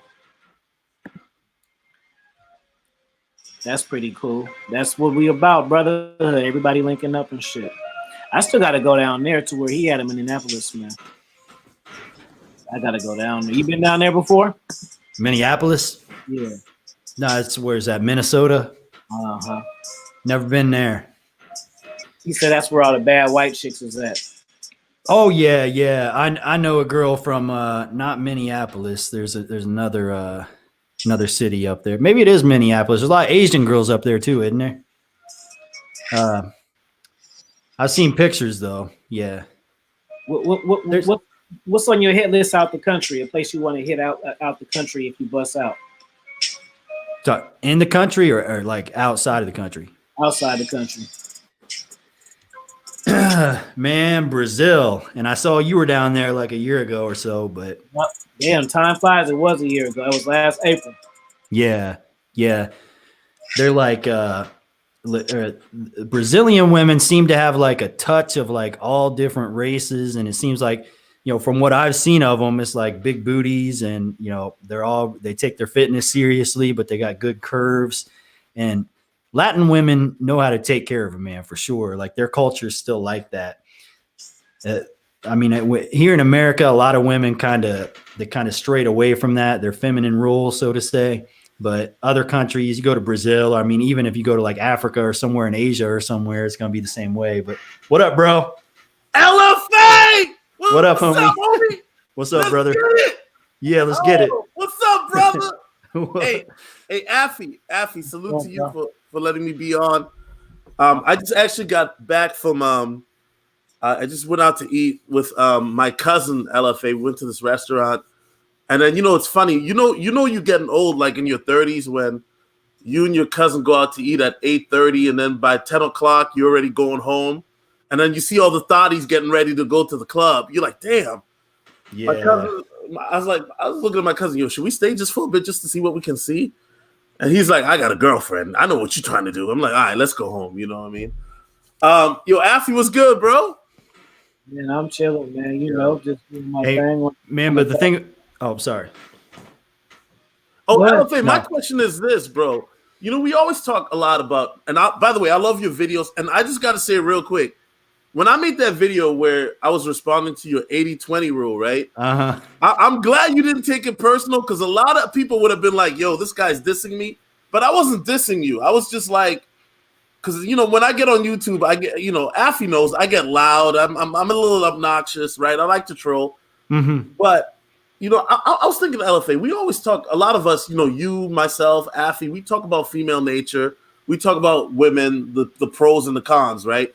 Right. But I'm just wondering, LFA, just to like, because I like I'm a bit of a futurist, right? I like to think ahead. Where do you see this going in regards to female nature? Because I notice I live in a very feminist town in Minneapolis, and I see a lot of polygamy and polyamory, or whatever you want to call it, where like these girls are with like a beta male, but they go on Tinder looking for like extra cock. Excuse my language. Oh yeah. And that's so I guess LFA, hold up. Let me wrap up my thoughts real quick. But where do you see like dating 10 years from now, or marriage? Do you think it'll exist, or it's just gonna be like straight smashing? Like, well, here's the thing, man. Okay, those beta males, they got the long-term girlfriends because they're the providers. You know what I'm saying? And I meet women like this on Tinder all the time, and no shame in my game. I'm on Tinder like all the time. I don't give a fuck, man. Hey, I hope you wrap it up, bro. Yeah. But I see, I mean, on the daily, man, I'll see couples on there, and they say they're looking for a third. Now, what that means is the dude is completely heterosexual, but he doesn't want to lose his girl. So he's going to share her because that's what she wants. And I mean, I don't see the world necessarily going in that direction, but here's the thing, man. If you view yourself as an alpha male, you got to get your shit together because if you don't, then these women are going to be marrying beta males, but they're still going to be fucking you as an alpha male. I mean, that's kind of the direction we're going. But yeah, this guy, Travis says cuckold. Yeah, that's what it is. And it's, I mean, this shit is real. Like I thought it was all fucking fantasy bullshit, but this shit's really going on. But the thing is, if you're an alpha male and you have your shit together, you got an edge, especially if you're red pilled, you're going to have an edge over the rest of these men because women are being kind of corrupted by feminism where it's making them think they're kind of like they're masculine or something, like they play the manly role. But men are being corrupted by it even worse because a lot of these guys think being a male feminist is going to be like, that's their end. That's how they're going to get a girl. But when you're one of those red pill guys that really knows what's up, then, you know, that's going to put you ahead of all the male feminists. So it's good and it's bad, man. As long as you're on the red pill side, I think it's going to work out good for you. As long as, you know, I mean, there is a lot of shit like the Me Too shit that goes on and, you know, all kinds of shit like that, which you got to look out for. But that comes down to having your game tight. And game isn't just about speaking to a woman. It's about, you know, protecting yourself too. You got to know what's going on. It's offense and defense, man. Facts. Hey, Affy, man, post the cash up in the chat, man. Let me drop something for you for letting me on. I know Affy's like, oh, Solo trying to steal the show spotlight. No. I'm just here, you know, late night. Just got here. As long as LFA ain't got a problem with it. I mean, because you know it's his first time coming through. Yeah, I mean, LFA knows it's all love, bro. I'm in LFA comments all the time. I'm pretty sure he notices. Like, yeah, Solotv84, or is that a fake one? You know what I'm saying? So it's dope. Yeah. I don't. What's up? I said we got a union now. We got a 3-piece going on. Boom, boom, boom. Yeah. I'm telling you. Hey, LFA, you know what? You're going to owe me $1 million because I got a fire game idea for you that's going to make you 10. You thank me later. This is your next shirt. All right. Fire game for this too earlier. Let me put on my army fatigue glasses for this. Because I got on the army fatigue glasses. Yeah, the doses, bro. You see, I'm fucking them up. So I'm gonna put these on for that. So this is your next shirt. It's that daddy energy. You remember you said that? Yeah. That was yeah. That's your shirt. It's that daddy energy, fam. All right, man. I'm gonna put that one out.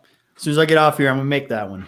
It's that daddy energy. That is fire. because look what kind of game you can use the shirt as fire game. You say if you a beta male, right? Or you a simp, boom. You put the it's that daddy energy on when you walk in the house, she's gonna be like, what that mean? Boom. Now you got a situation where you can show her just off the shirt.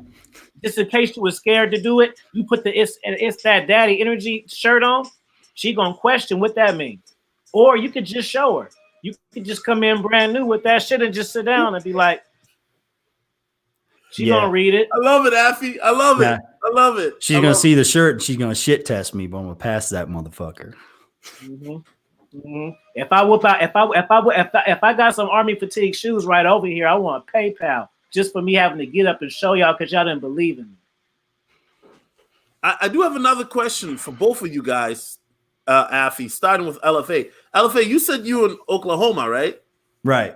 And I'm in Minneapolis, so I noticed this weird dynamic that, and I've been all over the country. I mean, I was in Miami a month ago. I've been to California plenty of times, but I noticed in Minneapolis, LFA, girls want to ride the car carousel till about 25, 28, and then they want to get married, right? Where I've been in other places, and the girls will ride the car carousel till they fall off. But I noticed even where I live, girls still have a desire to get married, but they want to have their fun first. Do you notice, LFA, is that the same in Oklahoma where girls will ride the car carousel and then right after college, they'll like put a stop to it? Or like, I'm not saying like right after college, but I'm talking about like 25, 26. Or do you notice that in Oklahoma that's changing? Like, what's your no? It's like that everywhere. It always has been. It's just we got social media to amplify it now. Well, LFA, I don't know if you ever been to New York, but those girls are riding the car carousel till 50, bro. Well, yeah, but I mean, even there, well, see, the thing is, in a fast paced city like that, or also I've been to Las Vegas, it's Right. like that real bad there. Right. See, women they don't understand that their fucking value is going down. Facts. So, I mean, and the fact is, they got so many people coming in, tourists coming in and out, that it's like they still think they're making it. But in a small town, everybody knows who the fuck they are. Like like Minneapolis or Tulsa, so women know, and there's not people coming in and out. Yeah, so LFA, we black men, we have a term for that. We call them ran through thoughts. Yeah. You know. Yep. Oh yeah. Exactly. I know what that means, Solo. I know what that means. Well. So in a small town, what happens is after she's fucked by all the alphas, she's going to, like she's gonna find that beta, because the beta is gonna be like, yeah, like I played my cards right. I knew eventually my day would come. You know what I'm saying? But really, he's just a sucker. He's taking care of, a woman that's already been fucked by everybody. Facts. But in a big city, women, it takes them longer to catch on to that, just because there's so many options coming in and out. So they're like 40 years old and they're still fucking, some rich old 70-year-old playboy. So they think they still got it, but they don't really have it like that. Yeah. But I guess LFA, and I'm glad you brought that up, because that's why I mentioned California, because a woman can ride the car carousel till 40 because she can go to different areas, right? Hey, Afi, in fact, Afi, you speak on that because you're in Cali, right? I mean, I know I've been to Southern California mostly, LA and San Diego, but what is it like in the Bay? Like, is it true? Like, even in the Bay, is it out there women can ride the car carousel in their 40s until niggas catch on, or what's the deal out there? Man, if you got game and understand women, you can do whatever with any type of bitch, man, to be honest with you. Yeah, no, but that's not what I get that. But what I'm asking is, can the women get away with being thoughts in Cali? That's what I'm saying, without nobody finding out.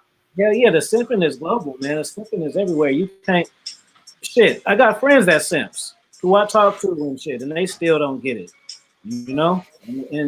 And I get paid for advice, and I can give them advice, and they still make fuck ups that they don't need to make. And they my friend because they my friends. That's the problem. Somebody else can tell them the exact same shit, and they'll be like, "This is good ass shit." Yeah, but it's me, so it's like, that's just him. Whatever, fuck it then. You know what? One man's trash is another man's treasure, and them beta males, they're gonna see treasure in everything. You know what though, LFA and Afi, I learned right away, you can't red pill your friends. You can't, because they will always look at you from like when you were a blue pill guy or when you were a simp or whatever. So when all of a sudden you get into, I remember when I first got into knowledge and I was trying to tell my friends, they looked at me like, yeah, well, so why aren't you with 9s and 10s right now? And I'm like, I'm not talking about 9s and 10s. I'm talking about a mindset. But see, that's what it's all about. And it's all about coochie. Like LFA was saying earlier, it's. Yeah, well, these guys have been brainwashed by this new movement. They've lost their masculinity. They got that little boy energy or that male feminist energy. They're supposed to have that daddy energy. Would you say? Boom, that's right. That's right. Yeah, and that's what. All these blue pill guys, they're not going to understand it. They're going to take it as woman bashing, as hating, you're a bad guy or whatever. But really what's really going to piss them off is the look in their girlfriend's eyes when you're behaving that way. And she's turned on and he's like, fuck, what do I do? Like, he's in panic mode because he ain't got it like that, because he's a feminist, a beta male. So, that's that. But you know what, LFA, I'm glad you bring up the beta male alpha part. And I know I'm a little different when it comes to that. I don't believe in the whole alpha beta thing like that. Because LFA, I remember when I know it's hard to believe, but when I was in better shape, when I was like Diesel, like a few years ago, right before I got like chunky, I used to go out in the field with a white guy, LFA. No, I'm not making this up. No cap, right? As we say, Afi. This white guy, LFA, was 5'5", 140 pounds. And every time we would go out, he would get more ass than I would. And I'm LFA, I'm 6 feet tall. True story. And I'm not trying to make this about race, but I think that when you look at the white guy, you'd be like, oh, he looks like a beta compared to me. So now here's the thing LFA is you want the interracial sexual marketplace dynamics, or do you want to know the interracial economy sexual market? What I want to say is this, and hold on, hold up, bro. I think that we always discredit beta males as not being able to pull ass, but there are guys that are beta. If they have confidence, they can get coochie. Well, there's circumstances like you bring race into it. Let me explain. Okay, let's say you're a black dude and you moved to like an all white town. Okay, here's the deal. Here's how this is going to work. Yeah. Here's how it's going to work. You're going to have, let's say you got 100 men and 100 women. All of them are white. So 90 of those women, and it's going to be like this anywhere. If I move to an all black town, 90% of these women aren't going to be interested in me because I'm white. They're used to being with black guys, so that's what they would be with. So that's the same way it's going to be if you're in a white town. But you got that 10%, and here's the deal. Here's where you got to look at this advantage, because you got 10%.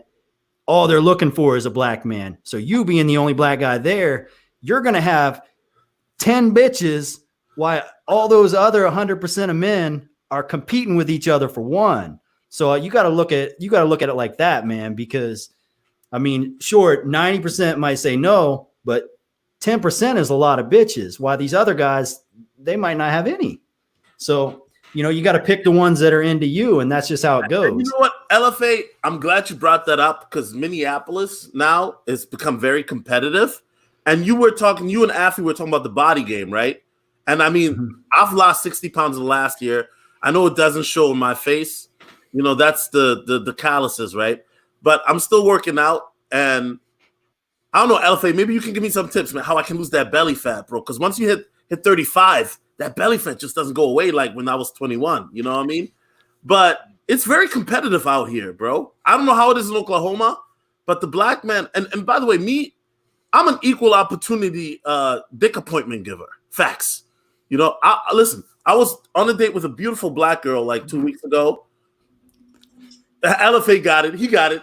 I was on a date with a beautiful black, like Affy. This black chick was bad.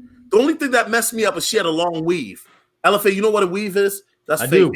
Okay. Yeah. The weave was like Nicki Minaj long. I was like, ugh. And then I was, chilling with the white chick the other night. She had like Pizza Hut. She brought food over. But LFA, my question, okay, before I get into this, my question is LFA, and I'm being humble right now, bro, but how do I lose that belly fat, bro, so I can get back to my aesthetic self, bro? Because I'm doing intermittent fasting right now, and it worked, but I think I hit the wall. Damn. I think King Dre hit the nail on the head here. Well, right here where he says healthy. Man, that fucking belly fat, I work out 5 days a week, healthy diet, the midsection though. Well, the healthy diet should get rid of the midsection, because there's two aspects to like bodybuilding or fitness, so to say. One is building muscle, the other is burning fat. Now you can pick where you build muscle at. Like if I sit here and bench press, I'm gonna get a big ass chest, but you can't pick where you burn the fat at. So if your body holds fat in your stomach, I mean, that's just the way it is. The only way to lose that is to lose body fat in general. So it's all about eating a little bit less. You got to have a healthy diet, but even if you're eating nothing but fucking vegetables, if you're eating too many of them, you're going to gain weight. So you got to eat the right amount. You know what I'm saying? So you just can't overeat, bro. That's really it. Yeah, I'm not gonna lie. Everything tonight. Hey, Affy, tell LFA to black folks is hard, man. Because my mama come through, she got fucking oxtail and shit. You know what I mean? Like she looking at me like, you're getting skinny, son. And listen, and LFA, I'm not making excuses, bro, but and a lot of people forget LFA, but you started out as a fitness channel. Remember that? I do. Fitness advice. That's why I used to watch you. And then like you made some really like personal videos about some other stuff I'm not gonna get into right now. But and then all of a sudden, LFA, you were like just like into this MGTOW thing, and I'm like, damn. Well, what happened to the fitness shit, LFA? When you gonna get back to that? Hey man, the MGTOW thing was more like here's the thing, man. A lot of these MGTOWs are really incels in denial, but some of the MGTOWs are actual, like, listen, if you're a MGTOW, you got to have bitches. Okay. You can't just be like, if you got no bitches, you can't go your own way. You're on a fucking island. You know, you're a trash bag. You're in a trash can somewhere. Right. You know, if you want to go your own way, you got to have something to walk away from. You know what I'm saying? So for me, it was like, I wanted to take some time to focus on myself. Like I said, I was doing the bodybuilding stuff. So I kind of got down with the MGTOW thing. Like I thought like a lot of the content creators out there were pretty cool. So, you know, I was like, whatever, I can get involved with this. And since they were grouping me in the manosphere anyways, I didn't want to be put with the PUAs because I thought they were all corny. Most of the PUAs are like these real corny, like Backstreet Boy looking like white guys, you know. You know what I mean? It's like, I don't want to be placed in that category. It's almost like, you remember when Eminem came out and he had to go out of his way to diss all the NSYNC and the Backstreet Boys because he didn't want to be considered like them. Right. So that's kind of where I was coming from, like when I first came in there. So, you know. Hey, you guys, because you guys know better than me. Tell me about like because I know you mentioned RSD. Like I came to YouTube, that was kind of already passing. Like, what's the deal with that? So is it a group of guys and they just make dating videos, or like you got to be in Europe to know these guys? Like, how's their shit work?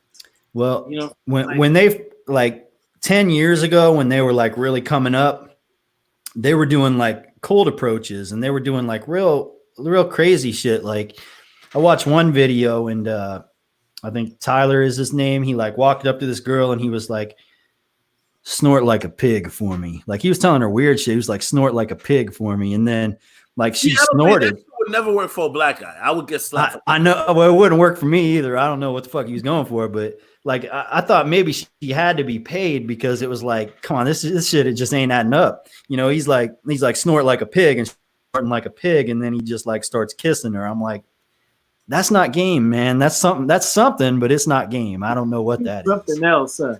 Yeah. Let me ask you this, LFA, because I think it's safe to say, I know people still talk about PUAs, but in 2020, PUA is dead, bro.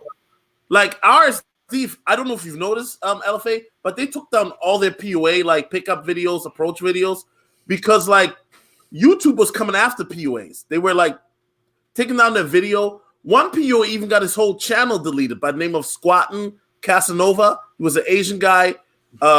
He was, you know, he was an Asian Bruce Lee. We can't call him a Chad, right? Let's call him an Asian Bruce Lee. But the thing about it is the climate now. That's LFA, a Chang. A Chang. He was. I know that incel terminology, bro. I don't go. Listen, I went to like an incel Reddit once. LFA, I was like, it was, bro, and Affy, no cap. But LFA will tell you, I'm telling the truth. It was an incel Reddit, and they were like talking about Stacy's with black guys. So I clicked on it, and it was like a bunch of like black guys dicking down white girls. I'm like, what the fuck? Like they were posting like porn clips, and they're like, one incel was like, how can she take all that cock in her ass? I'm like, you know what? It's incels. Affy thinks I'm capping right now. Affy, go on Reddit. Affy, don't put it on the screen. Affy's about to go on Reddit. Go ahead, LFA. I'm just like, damn. Well, the whole incel ideology is like, it's defeatist porn. It's like, you know, there's success porn. This is like, they get off on feeling defeated. So there's some, I mean, I don't know what it is. I thank God that I don't suffer from this, whatever it is, but there's some white guys that like fantasize about a black guy stealing their woman from them. Like it's weird, man, but it's out there, man. Oh, we going underworld. We going underworld. Affy, you know, Minneapolis, the Queen of Spades is huge, right? And I went on Bumble, LFA, and there was this lady talking about I'm a Queen of Spades lady, right? And they have that Queen of Spades tattooed on them. That lets you know that they're down for the BBC. And she's like, the only thing that I ask is that you let my husband watch. And I'm like, no, I'm not. No. Because imagine, LFA, you pounding away on a girl and the husband is in the corner jerking off. Like, but he's not jerking off to her. He's jerking off to you. That's weird. Well, he's jerking off to the idea of somebody stealing his bitch. You know where this comes from, man? This comes from a lifetime of getting rejected, like, or getting cheated on. You know, a lot of times these guys, it's it's almost like an addiction to pain. Like, I don't know if you ever had your heart broken by a woman, like that feeling, like, and it's like, oh man, she's cheating on me with somebody else. I started the whole thing called Pimp Tales, a series. I'm like 30 videos deep, LFA. 30 videos in. Well, but some of these guys, they get used to that feeling. It's like women will develop an attachment to like an abusive man when they know they shouldn't be doing it. They don't like the feeling they're getting, but they're addicted to that feeling. And there's guys that will get addicted to like some sort of it's like an emotional abuse by getting their heart broken, getting walked all over, getting rejected. Let's go unpack it. Let's go, man. They start to get off on that shit. So it's like, look at Affy getting hype. Affy, boy, you got some personal tales. That becomes their fetish though. So it's like, you know, that's what they want. Like they literally, they grow to enjoy that, to watching another man satisfy their woman. And they might be perfectly capable of satisfying her, but it's in their head. They're like, yeah, he's doing way better than I would be doing. You know, it's some weird thing they got going on. Let me say this. Hold up, Effie. I've also heard that, you know, I have a white buddy. He reminds me of you, kind of. He went to Vegas, and this white couple approached him, and the dude is like, hey, I want you to fuck my wife. And he was like, okay. So it's not just like white couples looking for black guys to fuck the white wife. Let's be clear. It's also maybe a white dude down for it. But to me, that whole thing is weird. I'm sorry. I just wouldn't be, you know. I don't know. I don't even feel comfortable dealing with married women, period. I prefer women that are single. You know what I mean? Affy's looking at me like, come on, Negro. Because I gotta clarify some shit. Because you asked me that question, so I know go ahead, Affy. I'm gonna let you rock. Just didn't notice. Y'all give me a fire sign if y'all know this shot. Wait, Affy, did you get the Cash App? Did you get the Cash App, bro? Yeah. I appreciate it. I put the whole thing in the chat and he lit it for you. You didn't even notice. Let me tell you this. So you asked that I know about this shit, fam. I'm the one brought Underworld. I brought Underworld to YouTube. I'm the one started this shit, fam. I started talking about the Underworld shit. Me and Moto Power. We started this shit, bro. I got an Underworld series. I fucks with the Underworld. The shit that y'all talking about, I've done that shit, bro. Well, I ain't saying nothing. I fucks with the Underworld, bro. I brought to YouTube. Wait, you fuck the wife in front of the husband? Bro, that's like regular shit. One of my best friends is a stripper. That's like regular shit. I fuck with Affy, bro. I'm trying to get these guys on here. I know this shit for real. Get killed, Affy. I'm just being honest with you. I'm just telling you. I've been to orgies and all types of shit, bro. I know this shit. When I say I got extra level to do boss shit, I don't mean like I just got a rotation. I've done all types of shit, bro. My shit is Affy. I believe you. You know, you're a light-skinned nigga, so I know you dirty with the dick. What I'm saying is, it's a difference between me saying I was one of the ones. No, I am the one. I'm Affy Kingdom. What was my shit? Dominance mindset, raw game, dom shit. That's my shit. Right. That's crazy. you know. I guess Affy, let me ask you this because I asked LFA, and LFA, maybe you can elaborate. But where do you guys see? Because in my opinion, in 2020, LFA, and maybe you can do a video, but dating is dead. Right now, remember that dating back in the day used to be called courtship, right? Where people would court each other to get married. Then dating was like to get into a relationship. Now, LFA, people are dating just to know if they're compatible fucking, which in my opinion is right. So why even bother dating if we're just going to be fucking? Yeah. Like my point, LFA, what I'm trying to say is, why should I take a girl out for drinks for her to decide if she wants to put my cock in her mouth or not? Pardon my French, but I'd rather just like, that's why coffee dates, right, Affy? That's why even like I had a woman complain like, I'm tired of guys taking me on these pre-dates. I'm like, what do you mean pre-dates? She's like, I mean, too many guys want to go on coffee dates. Yeah, guys, why would a guy invest in you? Number one, you're a stranger to begin with, but why would a guy invest in you? Because you women aren't wifey material. Now you girls are like, are you swallow material or deep throat material? LFA, I know I'm being vulgar, but you with niggas now, LFA, so you can talk that shit. Go ahead, bro. You can talk that shit. Don't use the N-word, but you can talk that. You can talk that shit. But you a nigga. I got you my nigga. No, LFA is my nigga. But you can't say the N-word because then you get crazy. Affy's like solo chill. No, but for real. Yeah. Courtship used to be about marriage, but now dating's all about just like, it's not even about like, let's get into a relationship. It's about, are we compatible to fuck? Yeah, for sure. Women want sex before the first date. Now, this is how you're going to know what kind of a man you are in the eyes of a woman. If she wants sex before the date, then I know you said you don't like to use the term alphas, but that's all we got, man. That's the only terminology we got. So that's how you know when you're in that category. But bro, I'm a 5. So if I fuck a 5, I don't consider myself alpha, bro. I'm just fucking a bitch on my level. Look at Affy laughing. Now, if I fucking 8, like, but looks aren't important when you're talking like alpha and beta is a mindset. Okay, like, looks, money, and status. That's a whole different thing. Well, I got you know what I'm saying? Yeah, I got something for you too on that one. Solo, I don't want to never hear you.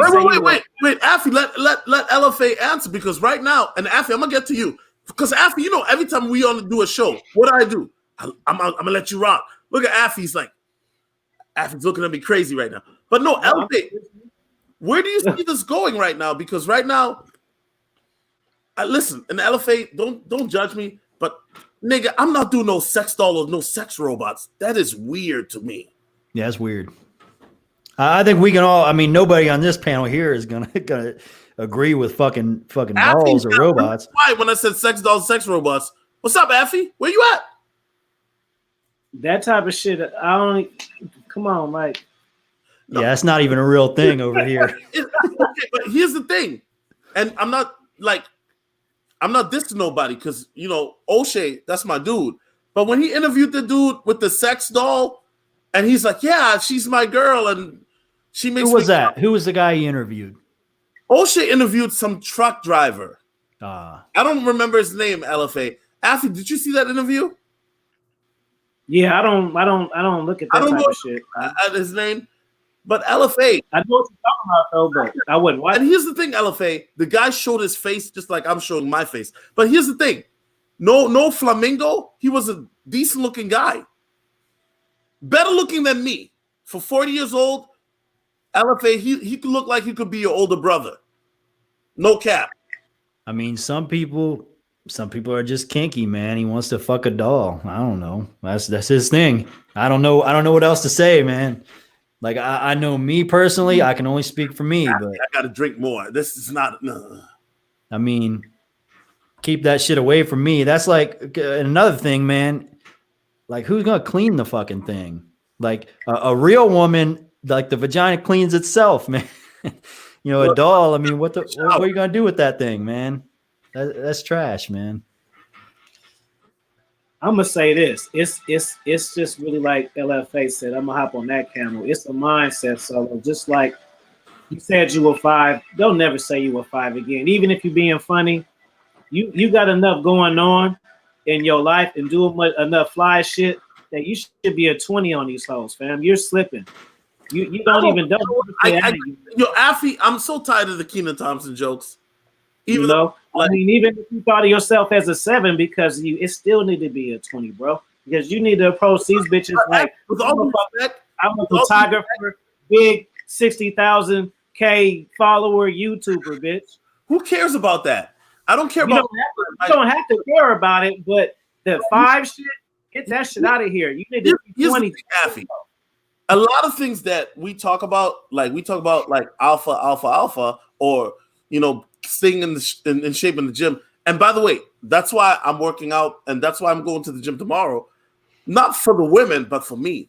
But one thing we don't talk about, and Affy sees this, LFA. That's why I was asked, LFA, do you have an Instagram, bro? Yeah, I don't really fuck with it that much, though. Like, okay, bro. I mean, just post in the private chat. I got you. But one thing we don't talk about is social circle values important, which is something that I do have. I mean, I may not be the prettiest motherfucker, but I got social circle value, and that's why I got bitches that look like Bella Hadid, right? Following me and blah, blah, blah. But here's the thing, Affy, and this is where I got to bring this to you. At the end of the day, This is all shallow, vapid bullshit. It doesn't matter. You might see me in a club with 5 bad bitches, but what does it matter if those bitches are all shallow and they're only there because they know I can get them in the venue? It's bullshit. It's bullshit. If you're getting used. That's why LFA, LFA is going to be like, damn, Solo's a nerd. But I'd rather watch anime on a Saturday night than go out chasing hoes on the club. You want to go, Afi? Like, no big deal. You know, whatever. We all like our shit.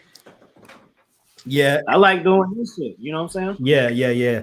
And you know, the thing about it is, like, I mean, I don't know where you're at, but like my current stage, these thoughts can go out to the nightclubs and I can hit them up at 2 a.m.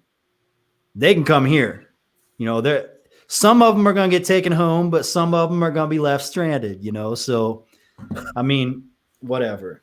I don't like to say that I'm spinning plates, but I mean, I'm up on all this fucking technology. I got all the Snapchat and all this shit. So, I mean, I got access to a lot of women. You know, if I can sit home and do this, sit here, have a few drinks with you guys, and then at 2 a.m. I can, you know, have somebody come over. But, you know, don't take this the wrong way, bro. But I fuck with you heavy because I think you get more pussy than all PUAs. I could mention names, but I don't want to start no beef. But I for a fact, I know, like, if me and you went to a bar, LFA, you would make the great wingman. Because you know what? You'd schmooze the girls in. And after I slide in, like, yo, ladies, we got the car outside. Let's go. And then they see LFA, and they're like, okay. Next thing you know, they're in a hotel room. That's the ass cupping sound. Anyway, LFA, you got a hot rod? What's that? You got a hot rod? Man, I got a Jeep. A Jeep? Yeah. Oh, I've seen that Jeep before. It seemed like you have a 1960 something, a 1970 something. It seemed like you have a car like that. Nah, man, not right now. I mean, right now I don't really have much of a passion for cars, honestly. Yeah. Just for your purpose, man. Yeah, for sure. Solo, where do you see your channel in the next year? What's the goals for your channel? Bro, I've been shadow banned, and I know for a fact I've been shadow banned. Oh, we all have. Hey, here's the thing before you go. Mm-hmm. Now, we're not getting shadow banned. I know you think you are, but here's the thing. There's a difference between promoting your channel like they used to do. They used to promote my channel. I'd put out a stupid ass video sitting in there in my driveway talking about jack shit. I didn't even know what I was going to talk about that day. Right. And the fucking video would get 250,000 views in the first month. Well, yeah. But something changed, you know. I think it's the politics and stuff, because YouTube, I mean, we're like in a niche here, right? Like, this is the manosphere. Like, you got to search for that shit. So anyways, we got all this Donald Trump shit going on, this coronavirus shit going on. Like, there's all this shit going on YouTube. Nobody is finding fucking manosphere content. They're not learning about the red pilling game. They're learning about the coronavirus and Donald Trump. I mean, that's the nature of the business. So here's the thing. It's not that being shadow banned means you're being demoted. You're just not being promoted. You know, if you walk into a gas station, you got a red loaf of bread and a blue loaf of bread, and at the very front of the door, it says the blue bread is on sale and the blue bread is the best, but really the blue bread and the red bread are the same exact fucking thing. Everybody's going to be buying the blue bread. It's not that they're demoting the red bread. It's just that you're not getting promoted anymore. But hey, it'll come back around. You just be patient. We'll be all right. I got hopes for it. Hey, you know, it's interesting, LFA, because 2 years ago, my channel, I was averaging 30 to 70,000 views a day. LFA, if I average 10,000 views a day now, that's a good day, which is fucking pathetic, considering the size of my channel. So when Afi, I'm looking at you right now, you complain about, man, my channel should be bigger. Afi, no, you are where you want to be, bro. Because right now, the big channels like me and LFA, we struggling, bro. Facts. Afi's shaking his head like, I don't believe. No. I mean, I'm a student, so like, you guys are pioneers. You feel me? So I'm listening. I'm the one to shut the fuck up. Y'all dropping jewels. Like, this is imperative information for me. I'm going to talk YouTube growth with fucking LFA and Solo. I don't need to say shit. Say some more shit. Well, here's the thing. Here's the thing with channels like Offie's, and it was the difference between my channel and his channel. I put titles on my videos like based on a certain subject. So people might search like let's say, and this is just hypothetical, but if I like what to do if you get your heart broken or something like that, some dude might search for that and find it. What Offie's doing is putting these live streams on. Like, what's the title of this one? Like, interview with Boss Youtuber LFA. Yeah. Okay. See, so people that are following your channel or following my channel, they might find it, but the rest of the world ain't gonna find it because it's a live stream. It's not clickbait. You know what I'm saying? Right. So when you're putting out those, you put out little 10-minute videos, it's got kind of a clickbaity title, and that's how people are gonna find you. So that's the difference. Why, like, if you want to blow up quick, you know, if you look at like an AMS or who's blowing up right now? Who's that guy you had on Offie? Steph. Steph is cool. Skills. Yeah. Him. AMS. Darius has been blowing up too, which was strange because his channel was stagnant for like a whole year. Like he wasn't growing at all, and then boom, he's just like skyrocketing. Yeah, he was like at 30. See, I fucked with Darius. Me and Darius, I did an interview with Darius. That shit was hella fucking funny, bro. Because I remember we talked about one of his videos when I first started making red pill content, when he was talking about a date, and he said he had the bitch come over and he didn't have no food, so he fed her vegetables and put them in the microwave and fed them to her, and she was eating them like this and shit. I was like, man, that was the most savage thing, bro. So then he gave us the whole backstory on what happened. I said, I need to know I need to hold the whole story about that shit. That shit was classic, man. But what the fuck was I saying? Damn. Yeah, but as far as like the growth and shit, like I've had spurts. Like I've had a spurt. Like I remember when I first was at my hottest, I was getting, I think I might have got 2,500 in a month, which was good for me. I mean, got 13, so that's like a piece of that shit. You know what I'm saying? That was like in the summer. Then I got shut down and shit. Then my shit slowed up. Then it picked back up. 10 to 13K was kind of fast. That 3,000 right there was fast. It seemed like once the 10, it got a little push a little bit. You know what I'm saying? I don't know though. That should be crazy, bro. Because like I say, I be following Dame Dash. He be having 30 cats in here. You know what I'm saying? And Grant Cardone, 1.5. He got 500 people in there. That shit crazy. You know what I'm saying?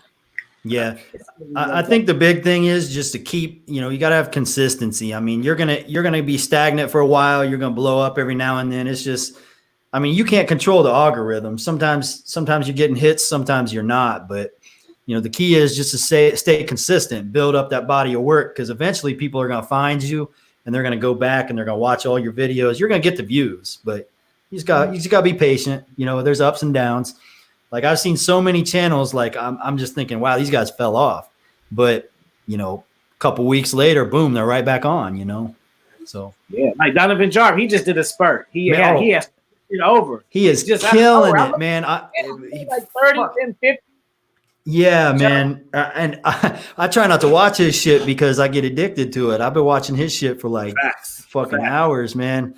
Like he's really, he stepped his like radio host, like talk show, you know, skills, like that banana gobbler and all, you know, all the shit that he comes up with. I mean, it's entertaining as fuck, and it's true too. So, you know, I'm glad LFA you brought that up because I know that I don't know if you've heard it, LFA, but when you start making certain topics, all of a sudden people will say, "Oh, you're trying to sound like this guy," or "You copying that guy." Yeah, and then it's like, bro, I've been making videos like this for like the last 3-4 years.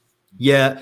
Well, the thing is, I mean, most of us think alike in terms of like the things we've learned. It's similar stuff. So a lot of this stuff, like if you were to run a search right now, how to start a conversation with a woman or something like that, just something basic, you're going to see like 100 YouTubers on there, and you're going to see some people that you know that you talk to on there.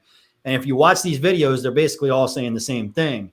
Now, it's kind of part of the consistency because people ask you these questions. Like if somebody comes to you and says, Solo TV, I want to know your opinion on cold approaching. And you're like, motherfucker, why you need my opinion when you check YouTube, you got 150 people that already made videos about that. Facts. But they want your opinion. So you got to come out with it. Now, sure, you're going to almost word for word say the exact same thing that 20 other people said.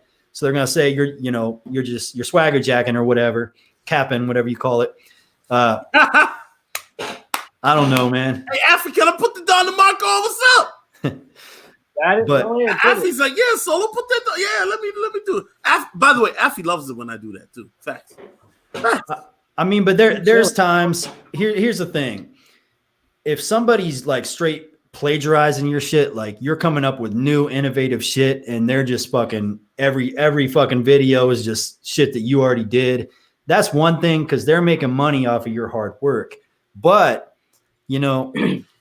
There's also, you can influence people as well. Like I'll make a video and then I'll see somebody else, and sometimes it's a bigger YouTuber, and I'm like, no, I just came up with that, but they said it. And I'm not calling out names, but it's like they didn't completely plagiarize my whole shit, but I know they watched my video and it influenced their way of thinking. So when they're making a video, but see, I'm glad. There was no advanced game. I wasn't hearing about it at first. But see, I'm glad you bring that up, Afi and LFA, because LFA, when I respond to your video, I'll put your name in there. No, yeah, I'm not talking about that. You know, not just to get views. I'm not gonna lie, but also like because I've noticed there's been some guys, they take like a concept that I've talked about, or even some buzzwords, because you know I come up with these terms: bunker buster, force of 10,000 Thors. Yeah, getting her clapped. But from my understanding, that situation was, we were talking about a theory, like the Pareto principle or whatever, the 80-20 rule. Yeah. So, and from my understanding, we maybe didn't agree 100% on it, right? Fact. So that's not a diss. That's not, you weren't biting my shit or dissing me. It was debated, like you were creating a debate about an ideology. Video. Throughout the whole video, I was saying, LFA, I fuck with you. You my boy. You my Chad. And, I kept saying that because I know how the audience is. Because the audience is like, oh, my God, LFA, there's a black guy. Solotv84. Throw up the pot. Yeah. And LFA, I know you've seen it too. Like, people will email you saying, this guy just dissed you. And they don't even bring in context. And then you'll be like, oh, really? And see, if YouTuber is dumb Afi, he'll just start like making a video cussing you out. But LFA was smart. He probably watched the video, probably not the whole thing because I was rambling too much. And he's like, he's not dissing me. He's just disagreeing. Granted, he's doing it in his style. You know what I'm saying? And I'm pretty sure I've made videos LFA doesn't agree with, which is cool. And you what I like about LFA is when LFA, because LFA, there's been a lot of videos probably made about you, right, bro? But you don't be like, oh, fuck you guys for not agreeing with me. You just, bro, you alpha, my nigga. You LFA. Listen, LFA is alpha. Facts. LFA is alpha. Afi, I can't even call you alpha. You know what you are, Afi? Afi, you're a pimp. You're a pimp. A pimp. Afi, you're a pimp. You're a pimp. You're a pimp. Hey. This what I was. Facts. That's what China White say. Oh no, seriously. That's China White was married yesterday, and now she's divorced. Anyway, I'm gonna leave it at that. This what I'm gonna say though. Like as far as the strategy and shit. Like sometimes I do clickbait, and sometimes I don't. Like I've done it. It's like sometimes I'll do shit for me, and sometimes I do shit for the audience. Like I remember I did a video about how to get out of depression, man. Didn't nobody slide through that bitch, man. Nobody was fucking with that shit.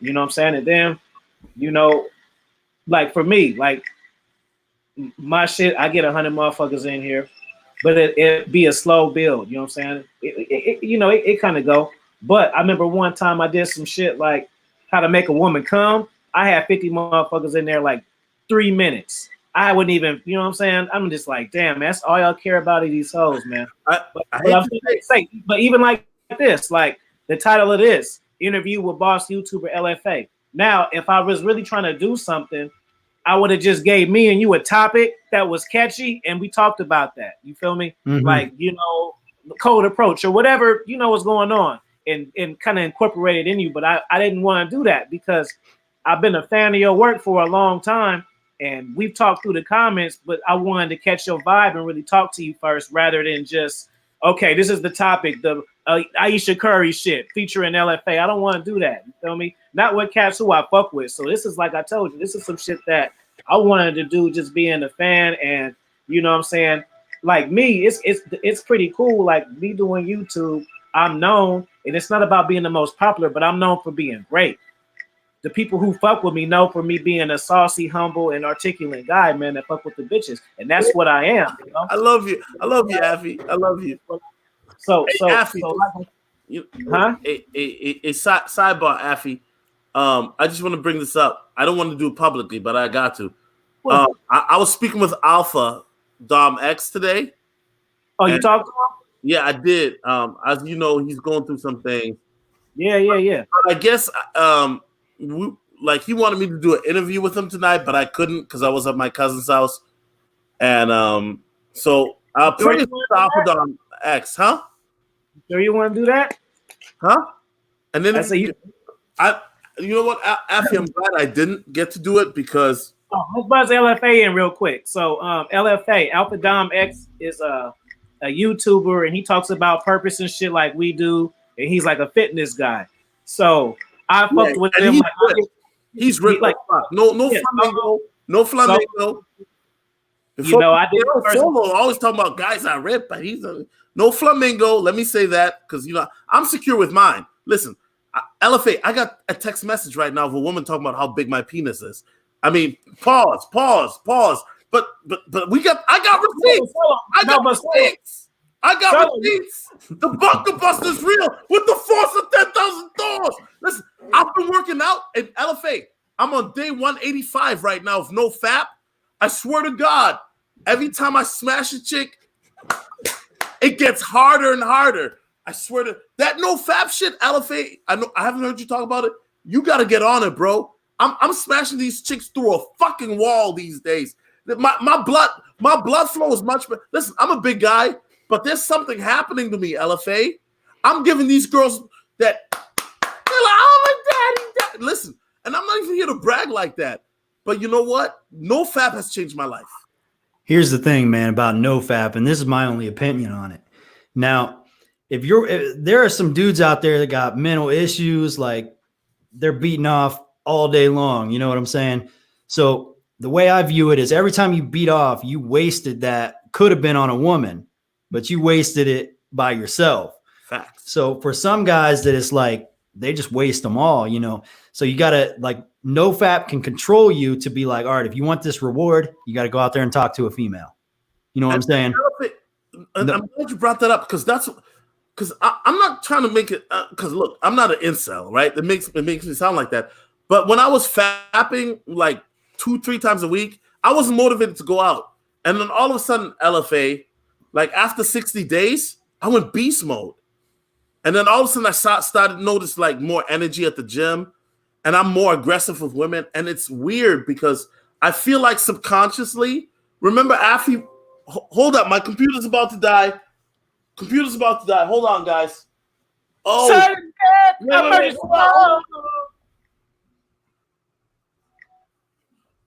Hold on, Affy, I'm gonna come right back. If my computer dies, I'll bounce right back. Hold on. All right. It's funny. He's saying that like Obama's about to blow or some shit. It's gonna blow. Adelina. Hold on, I gotta plug it in. Okay, am I still there? Okay. But LFA, what I'm saying is, Affy, what I'm saying is this. Like, here's the thing. All of a sudden that like, I'm 35 years old, LFA. But all of a sudden I felt like I was 25 again. I'm aggressive. I'm talking to girls. But here's the weird part too. And I don't know, LFA, if you believe in pheromones or subconscious body language. I do. I'm not trying to be like metaphysical or all that, but I believe in that. I do think people pick up on that. But all of a sudden, LFA, bro, it's ridiculous. But But here's the thing. I believe our sperm as men is a life force. It's got over 20 different nutrients, vitamins in it. And guess what? Women don't only crave it for their skin, but women crave our sperm to create life. It's a subconscious thing. So even if you're smashing a girl, LFA, you think, oh yeah, she's smashing me because she wants me and she wants my dick. No, she's smashing you because she wants your sperm. But even though you got the condom on, come on, LFA, you ever been smashed a girl and then you're about to put the condom on? She's like, why are you putting that on? That's her subconscious saying, no, leave the condom off and make me pregnant. Yeah. LFA, am I talking crazy? I know you get what I'm saying, bro. Like facts. Yeah, well, I mean, it all comes down to reproduction. That's what we're wired to do, you know? So, like, ultimately, they want to fuck a dude that they want to have a baby with. Like, that's what you're attracted to. Like, you're attracted to a person that you think you would want to have a baby with. Like, secretly, that's what it comes down to. So, you know, I think the guys that, if they fap a lot, they kind of put off this energy of, like, infertility or something like that. Incels. Yeah. Well, I mean, when you're talking about pheromones, like, and all the other animals in a jungle or whatever, they all pick up on pheromones. But we think we're civilized, we're these smart, you know, smart creatures, but we're just these basic little hive organisms. We're just like any other animal in the animal kingdom. It's like, you understand if a woman smells bad or smells good, so scents are there, right? You know what I'm saying? And like, you know what I'm saying? When a woman is like in the mood or getting wet, like you could pick up on it. You know what I mean? It's like it's in the air. You know what I'm saying? You with brothers. So after he's talking about bad pussy, that's what he said. Well, I mean, then there's good pussy too, but you could pick up on good pussy as well. But you know, in terms of pheromones, I mean, I don't know how you explain that exactly, but it happens in the animal kingdom, and you know, we'd be stupid to think it doesn't work for us. Because I mean, they've done studies where they've had like real like macho. They take all these different guys. They got like kind of weak, like smaller, like more beta guys, and they got these like big macho alpha men, and they're all wearing sweatshirts, and they're all like doing some physical activity, and they take the sweatshirts off, and women are asked to pick up the shirts and smell them, and the women who were ovulating, which is their most fertile time of the month, chose the macho men. You know what I'm saying? They chose the buff guys because there was some sort of like a scent they were picking up, and it was like they wanted to reproduce with this guy. So, you know, studies have been done and pheromones do exist. It's a real thing. So, yeah, for sure. My man Chad said you got that semi-Ben Affleck swag. You ever heard that before? Yeah, I heard that a few times. I never thought that when he said it, like, fuck, yeah, he do. You know what? I knew it was somebody too, but he just made the connection right there. Yeah. People say that. They say what they say, Jim Jones for me. That's what I get. Yeah, I can see that. Kenan Thompson. Fuck you guys. Guess what? Kenan Thompson has a hotter wife than all of you guys. Facts. Hotter than Jennifer Garner. Facts. Yeah, Ben Affleck's a beta male. Really? You think so, LFA? Oh yeah, for sure. Beta male. Why you say that? Unpack that. I'll put me on game. Yeah, LFA, I gotta put you on the spot. Why do you say that? He's from Boston, bro. I'm from the East Coast too. Like, go ahead, bro. Explain. I've seen him in interviews, man. He just, the way he carries himself, he's weak. Like he can't articulate his words. He can't argue. He can't debate. He just gets emotional. Anytime a man gets emotional, I'm talking whether it's angry, you know, sad or whatever, happy in a debate, you're not supposed to be like that. A real man can get his point across. He can articulate himself. He can think things through, and he's going to get his point across. You know what I'm saying? And Ben Affleck can't do that. So he's a beta male in my eyes. That's all I'm saying. I'm not going to lie, LFA. I've gotten emotional too. I got into a spat with a dating coach, and we went back and forth because he said he was going to put a bullet in my head in front of my family. And LFA, you from Oklahoma, right? Well, I'm not from. That's where I live now. That's where you're at. Yeah. But that's correct me if I'm wrong, but that's a gun carrying state, right? Yeah. So in Oklahoma, I don't know in Oklahoma, but in Minneapolis, where I'm from, if somebody says they're gonna shoot you, guess what we're doing, LFA? We got a couple shells in the shotgun, and we're waiting right by the porch for you to come up. So the point I'm trying to make is, LFA, I'm not a gangster guy. I don't look like a gangster guy. But if somebody makes a threat, I will be waiting outside of my porch with my shotgun, which I won't show because I don't want, get Affy flagged. And then if he pulls up and I can shoot him, and it's legal, perfectly legal. If he threatens me or does something. Now, I'm not saying that's what I would do, LFA. LFA is looking crazy right now at me. What I'm saying is, LFA, you got to understand, I get some crazy emails, bro, especially from outright guys, because I'm not just a black guy. I talk about black guys go and meet Mei-Ling, Maria, and Becky and Nicole. Oh, those outright guys lose their fucking mind when I talk about black guys with white girls, especially white girls or Asian girls. But here's the thing, LFA, I'm pretty sure you get crazy emails too, guys saying, I'm going to find you and blah, blah, blah. And you know what? We as content creators, we got to be careful because some of these guys out there, we don't know if they're serious or if they're trolling. Yeah, but even in a situation like that, that's why it's important to not be emotional. Well, LFA, I'm not saying I'm going to kill somebody. Well, I know, but you got to. I'm going to protect myself. Here's the thing. It's it's the same thing. It's the same thing as game with a woman. Like if you're emotional with a woman, if you're making your decisions based on emotion, she's not going to respect that. She's going to walk all over it because you're making weak decisions.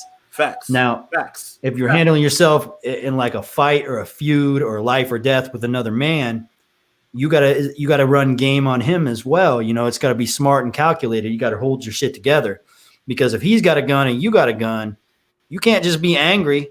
We gonna stand there and give him a sad look or stand there and scream at him and get angry with him? Nah, you got to be smart. You got to be aware of what's going on, and you got to get him, man. That's how the white guys in Oklahoma shoot the guns right there. Come to that where you got a gun and you meeting a guy, in the Wild West movies where you meet the guy for the gunfight. It should never come to that. This is YouTube, but for some reason people take this on another level. Yeah, yeah. There's crazy people out there. I mean, I've had plenty of. I guess they never stalk me in person, but they'll find all of my social media accounts. They're sending me hundreds of the messages per day, and it's it's just weird, man. They got psychological disorder or something. They got something wrong in their head. Elephant, not to cut you off, but what are they saying in these messages? I mean, anything from most of them, it's just dumb shit. You're a fucking idiot. When I see you, I'm gonna fuck you up. I'll tear you apart and all this dumbass shit. And I'm just I don't know you. I don't know what you look like. I'm not afraid of you. I just don't want you anywhere near me. I don't want you messaging me, and you try to block them, but they always find a way to find you. So, it's just the way that it is. You can't let them get in your head though. They're not living in my head rent free. That's for sure. I'll block them. I have no problem blocking people. And if they do come find me, I guess it's on. It's war. You know what I'm saying? But other than that, I'm just, I keep my distance from that. I think problems are going to come to you if you allow them to. You know what I'm saying? You gotta stay clear of that. So, and that's another reason why I don't really respond to that many. If I were to scroll through YouTube and see all these LFA exposed, LFA is a clown, LFA is a simp or whatever they want to make a video about, I can scroll through that shit and be okay, I'm responding to all these motherfuckers because I'm mad. But it ain't gonna do me no good. It's just gonna bring a whole fucking army of trolls because they got followers too, and they're gonna show up in my comment section. That's gonna be more harassment, and I'm not gonna. It's a lose-lose. So anytime you got drama like that, you gotta think with your head, not with your emotions. Just say fuck it. And Elephant, I'm glad you say that, because when the dating coach said that, I responded with my ego. But you know what? I'm still somewhat of a funny guy where I can roast a motherfucker for talking crazy. You know what I mean? So it is what it is. Affy, are you jerking off? Where are you at? No, I'm right here listening to y'all. It's funny too because I heard the back pedals on the other version, but I was on that stream, so I know. Yeah, Affy. I was on that shit. I'll be right back. You were saying, why can't we get along? Right, but you know, it. What was your thoughts on that, Affy? Because you know, I was snapping, and you know what was going on. Adeline, no, we not joining. You know, Solo and LFL, they influencers. It's not just for anybody, Adelina, tonight. No, we ain't doing just for anybody. You know what I'm saying? This is just a chop up between two pioneers and the young cat, man, right now. Yeah. And Affy, I know you okay, Affy, real quick, since LFA is taking a break. So real quick, I did hear from Alpha Dom X. He wanted to do an interview. Oh yeah. He said he got jumped by 8 police. He didn't tell me why. And I told the dude, look, I'm with my brother right now. We're about to have dinner. By the way, I'm not capping. Go on my Instagram. And Affy knows I post everything on my Instagram time story. We were at dinner. So I reached back to Alpha Dom X. I said I could do it later. That's why I'm at the crib right now. And he's like, nah, I'm good. But prayers up for Alpha Dom X. I don't know. He's going through something. And I just hope that he, you know, he gets whatever it is that he's going through. He gets like healing from it, because this brother's really venting out on social media right now. So prayers up to you, Alpha Dom X. If you need any support, any help, please, brother, reach out to us.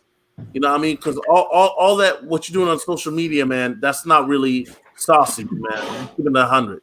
Yeah, I reached out to him. I told him we need to take them bitches down. Like, what did he say to you, Affy? Did he talk to you at all? Because he talked to me today, but what did he say anything to you? Yeah, he said something, but we didn't talk. I just called him, and then I left him a message. You know, and I'm the type of person I let people come around. You know? And Affy, I get it. If you want to keep it private, keep it private. No, that's pretty much all it is. Yeah. And that was it. Like, I reached out to him, and you know, we ain't talk like that, so it's good. But I'm telling him, just take the videos down. Like, that's not a good look, man. That's all. Hey, Affy, my bad. I'm gonna turn my camera off for a second because I gotta pee, man. Facts. Yeah, you gotta take that shit down. People don't want to see you going crazy on YouTube, fam. You can not like that shit all you want to, bro, but it's not a good look, bro. And, I mean, you had your moment. Take that shit down, bro. You don't want that type of shit archived, bro. Keep fucking up your house and shit like that, bro. Take that shit down, bro. I'm just telling you, from big brother to little brother. Now you can take that shit how you want to, nigga. That ain't a good look. Alpha Dom tearing up your house ain't a good one, bro. Take that shit off, nigga. Ain't nobody else gonna tell you that shit. I'ma tell you. It's not a good look, bro. Don't let these cats and make you think it's funny and shit like that. It's some real shit, bro. If you is going through some shit, take that shit off. Take that shit off the internet, bro. These niggas don't care about you to the point where you making a fool of yourself, bro. I'm telling you. LFA, this guy fucking up his house, screaming and yelling and all types of shit, bro. Take that shit off the internet, bro. Yeah, that shouldn't be happening. And then if you want to fuck with bitches, what they gonna see that shit? Then you gonna ruin your shit with the hoes too. Take that shit off. It's good you had a moment though. If you LFA, there's some shit you gotta see yourself. And I'm not even shitting on my brother. I reached out to him, but it is what it is. You put it out there for the public. This ain't no secret shit that he didn't send me. Like, this is some shit that he put out there on his YouTube, on his Instagram. So once shit hit the fan, that's what it is, bro. LFA right now is like, I'm so glad I'm Caucasian right now. No, Solo. Tell LFA though. Am I putting it on thick, or is he on no. some? You know what? I fuck with LFA and LFA. Hold up, Affy, hold up. LFA is very aware what goes on in the manosphere. One thing I like about you, LFA, you don't just pay attention to the Caucasian manosphere, but I've also mentioned references to like the black or minority manosphere. So do you pay attention to everything, or am I reaching? I mean, I do. I don't necessarily like. Here's the thing, man. When I first moved to Tulsa, I lived. This guy in the chat that said his family lives in North Tulsa. If if you ask his family in North Tulsa, there's not a white person in sight. When I moved here, I didn't know anything about, you know, the demographics of parts of town or anything like that. I was just looking for a place, and I was like, well, there's a place, you know, and the rent's not too bad. So I moved there. I lived in an all black neighborhood for several years. I'm not trying to be that like, oh, I have a black friend, white guy or whatever, you know, but you know, but I don't view it like that, man. So I don't view it as like the black manosphere. Like that doesn't cross my mind. It's the same thing. I gotta be honest with you. The white manosphere doesn't really acknowledge the minority side, like the black manosphere, for example. I'm not saying they like, oh, what, they don't exist, but it's like they don't really bring up our plight, to be honest with you. Well, here's the thing. Let me give an example. Like, you know, when the Aisha Curry and all that stuff was going on like a year ago. Yeah. So a lot of people made videos on that. And I didn't realize everybody that's making videos of it was black guys. So I made a video, and I did get some shit in the comment section, like, stay in your lane, motherfucker, you know, all sorts of shit. And I'm like, man, I didn't even realize it was like that. So, I mean, here's the thing, man. It is, okay, first of all, this is facts, okay? We all come from fucking North Africa, okay? People started to migrate. This is like hundreds of thousands of years ago. Some people went fucking east, and their fucking eyes got squinty, and they fucking became Asians, okay? Some people went north, and it's cloudy up there, so they weren't getting the sun. Their skin got a little whiter, you know, and they became white people, all right? Some people, they kept walking all the way through, and they made it all the way to fucking where the Americas are at, and they're working their way back down to Brazil, which has the same climate as Africa. That's why the natives down there are slowly, they went from being black to being white to switching to this brown. And now when you go all the way down to Brazil, native Brazilians are similar to a native African. See, it's all about the climate that your ancestry came from. And that's what creates your so-called race. But the truth of the matter is there's only one human race, man. That's just a fact. And at one time, we were all the same exact thing, but we just migrated and the weather changed us all. Hey, so, can you do me a favor, bro? I fuck with you, bro. Can you type in your Instagram in the chat so I can tag you in my post, bro? Like, I'm just saying, like. I honestly don't even know what it is. Like, I get on there like one. LFA, wait, LFA, what? You got the shirtless on? No, here, hold up. I'll find it. No, Afi, I'm about to tag both of y'all on the post. Facts. It's just the LFA show. LFA show. All right, facts. Yeah. Hey, LFA, if you ever come to Minneapolis, bro, I got some white women that want to meet you, bro. Facts. LFA is like, yeah. Why not the black women, man? You come to Oklahoma, I'll bring you some white chicks. When I go up there, you better introduce me to some black chicks. LFA, I'll be respectful. The black women in Minneapolis are not up to par. They're just not. Now, if you want to meet some Native American, hey, I'm done. After, take the camera away from me. Yo, LFA, what's your Instagram, bro? Facts. I posted on my stories. Just go to my stories and repost it. Okay, facts. I got you, Afi. I got you.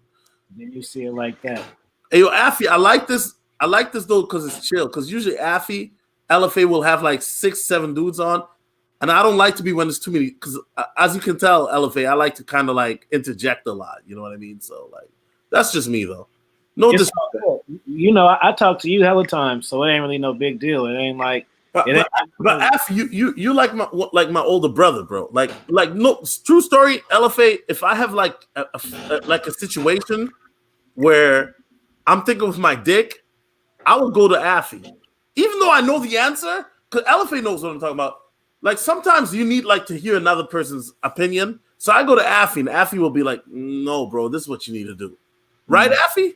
Notice. Now, Key, let's zip, rewind that. Now, facts, niggas. Mind you, I didn't listen to him. I come up with solutions, motherfuckers. I don't just talk about bitches all day, and that's it. I tell y'all cats how to do shit, why to do shit, and when to do shit. That's the difference. Not just all for real solo. Okay, that's what's up. Yeah, man. You know, don't and why and what you should. If I were you and if I were me. You know what I'm saying?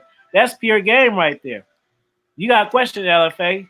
He said, "What's the best way to grow a channel to keep keep dropping the content?" I guess he's asking. Here's the thing, man. Now you got to drop content based on. It's got to be shit that you know about. That it's got to be your shit. Okay, you can put out the clickbait every now and then, but you got to build your foundation on your shit. So keep dropping your shit, as unique as it is. And here's the thing: when you're original, you're going to be judged because people had never seen it before. Facts. So here's the thing: it don't matter how good it is or how bad it is. What matters is people are going to receive it the wrong way, and they're going to try to bury you because they don't like what you're saying. So you got to keep dropping that shit. You got to keep pushing and pushing, because if you stop, if you start to lose your originality, if you stop and you start to go with the flow of what the people want you to put out, they're going to take little chunks away from you, like little pieces at a time. And before you know it, you're going to be just like the rest of all those motherfuckers on there. You lost all your originality. And if you want to grow, you want to be the fucking man. Look, you don't want to be like, okay, it's like LeBron James wears 23 because he wants to be Jordan. He should have picked his own number because he wanted to be better than Jordan. And that's what you got to do too. So you got to keep dropping your own shit, and then stay original. Miami, not to cut you off, LFA. In Miami, he had number 6. He did. He was playing beast mode when he had that jersey on too, by the way. Yeah, for sure. Let's all do this question because we can all get some fire advice. I already know what advice. I want to get mine real quick. And then y'all can just pick up on it. My shit is just and AMS told me this because he told me this as I reached out to him about some other shit, and throughout the little exchange we had, I was like basically asking him. I had just started my channel. Maybe I don't know. Maybe I had it 6 to 8 months, and I had like, maybe 4,000 subs. And I was like, fuck, man, this shit is not popular, man. I got fire fucking game. And these cats ain't ready for this shit or what? Do I gotta start talking about how to chase bitches to get this shit to pop, and how to get phone numbers and how to get second dates? I don't want to do it, but is that what I gotta do to break the glass? And then what he told me was like, you can't base your success on mine. You know what I'm saying? And he gave me some examples like Lucario. He was doing shit for a year. In a year, he had 2.5K subs. O'Shea, in a year, he had 2.5K subs after his first year. You ain't been doing it a year, and you got 8 months, you got almost 5,000 subs. That's fire. That's good, Afi. And I'm like, I'm thinking, I guess it is kind of cool, but I'm looking at his shit like, I remember I started following him, 500 subs. His shit went 500, 1,000, 5,000, 10,000. I'm like, shit. Stop right there. The part that AMS is not telling you is when AMS had 189 subscribers, he went on guess whose channel? Solotv84. And what happened? 3 weeks later, 4,000 more subs. Hey, but here's the thing: that AMS gets it. Okay, now it's just like being a fucking rock star. Like Elvis Presley got it, Michael Jackson got it, fucking Eminem gets it. It's something about when you go on stage and you put on a certain show, because it's about the mass appeal. Now, what AMS gets, what he understands, like Hulk Hogan. Before Hulk Hogan started, we were talking about wrestling earlier. Before Hulk Hogan started wrestling, they were all doing these cool moves. But Hulk Hogan would go out there and he'd look at the audience. He'd point to the audience. He would do this thing with it, like all this stuff. He was getting the audience involved. AMS gets it. He starts out the videos and he gives them something to work with, and then fucking these hoes to sleep, fucking, and he's got these punchlines. So everybody feels like they're involved. And it's like, yeah, fucking these hoes to sleep is back on, and it's like, it becomes their shit. It's about the entertainment. Okay. He might be dropping some facts here and there, but they're not really there to learn game. They're there to listen to AMS. That's what they want. They're guys, entertainment. LFA, is that what you're saying? Yeah, for sure. 100%. I mean, if they want to learn game, they might read his book. He's got a book too. They'll be there, they'll do it that way. But when they watch his videos, they just want to be entertained, and he gets it. He knows how to entertain. And, that's why he blew up. I mean, I know you put him on your channel, but it was only a matter of time before he was going to blow anyway. No disrespect, LFA, but you got to understand, Solotv84, bro. Like, you got to understand, we're gatekeepers to the red pill stuff. Not for everybody, but you got to understand, I've interviewed a lot of different people, right? And here's the thing: a lot of people don't understand. when I first interview people, that's when, like, before they blow up, right, Affy? A lot of people will be like, they will just say whatever, not whatever just to say it, but they're like very authentic. And then people resonate with that. You get what I'm saying, LFA? And then what happens is AMS is at a point now, and I gotta keep it 100. He can't just say whatever he wants to say. Because now he's got such a big brand and platform, he's gotta be responsible. Well, I mean, we all gotta be responsible, let me say that. But he's got to be very precise on what he says. For example, one of the most controversial things AMS used to say is lie to women. Do whatever you got to do. He just released a book where he says, I don't believe in that anymore. And that was one of the things that helped AMS blow up, LFA. Yeah. And I totally get where he's coming from there, because when you're first starting out, it's like you're underground. You can say whatever the fuck you want with no repercussions. So you're just fucking coming with the fire, right? I mean, it's crazy shit. It's the shit that people want to hear. It's the drama. It's the excitement. But then once you reach a certain level, and especially with the money he was making, I mean, I guarantee you, motherfucker was getting some serious checks. We're talking the book sales, the merchandise sales, the crazy YouTube views, like 100,000 views a day. I mean, he was getting his paper, you know? So what's he supposed to do when he's like, shit, my content is controversial. I'm putting this shit out. They can pull the plug on me anytime. You know, it's basically like when you have nothing to live for, you'll do whatever, you know, you'll do the most fucked up shit. But once you have something to live for, you got to change that up a little bit. You got to be a little more conscious. You got to watch what you're doing. And that's the level that he's at, you know, and you know, fuck it. I mean, I look forward to reaching that level one day and seeing what that's like. But, you know, you can't judge his change. You can't judge the fact that. And LFA, I'm not judging his change, but I'm just saying that, you know, like the Spider-Man reference, with great power comes what? Great responsibility, right? Yeah, for sure. Yeah. But, I mean, it's also that he's built a fucking empire there. You know what I'm saying? And at any given moment, the way social media is, they can just pull the plug on him. LFA, let me ask you this, because I noticed that you give a lot of, like, I wouldn't say PUA advice, but like you give a lot of anecdotal, like, advice, evidence, stuff like that. But you don't be like, when a girl says this, text her that, or when a girl says she won't eat your booty, say this. Like, LFA, if you and pay attention, because I'm being very careful with how I'm wording this. But LFA, if you wanted to, you could be a dating coach per se by giving dating advice, but you're not really doing that. Why is that, LFA? You could make a lot of money doing that. You have the look, you have the image, you have the brand, and I'm not doubting you have the skill, but you're not out there saying, if you want a girl to smash you on the first date, do this. Why don't you do videos like that? I'm curious. Well, because here's the thing, man. You can't give cookie cutter dating advice. Like you were saying earlier, you said you went out with you had a buddy, a white guy that was like 5'2" or whatever the fuck. 5'5". He was 5'5", LFA. Okay. 140, LFA, 140. All right. Bench press like 110, allegedly. Yeah, and he was out there slaying pussy. Yeah. And you were struggling. And here's the thing. I'm not going to give you the same advice that I give him. So when I make a video for fucking like 100,000 people, do it like this, say it like this, do it like that, bro. It's like we were earlier we were talking and I was using the reference, you know, Will Smith and Jada Pinkett Smith was two-timing Will Smith with Tupac, right? Fact. So what kind of game are you going to give Will Smith versus the game you're going to give Tupac? I mean, you're talking about Thug Life versus the Fresh Prince. They're two completely different personas. They're not the same at all, you know. So one guy, he's got to play that nice guy. Like Will Smith is pretty much like a Justin Bieber, you know. He's like got to play that nice guy, that cool, slick. Like I'm a cool, nice guy, you know. I'm a good boy. And Tupac is like, he'll show up at your doorstep with Suge Knight and Snoop Doggy Dogg and Dr. Dre and, you know, AKs and stuff, and it's over for you, you know? So you can't give two people the same exact game.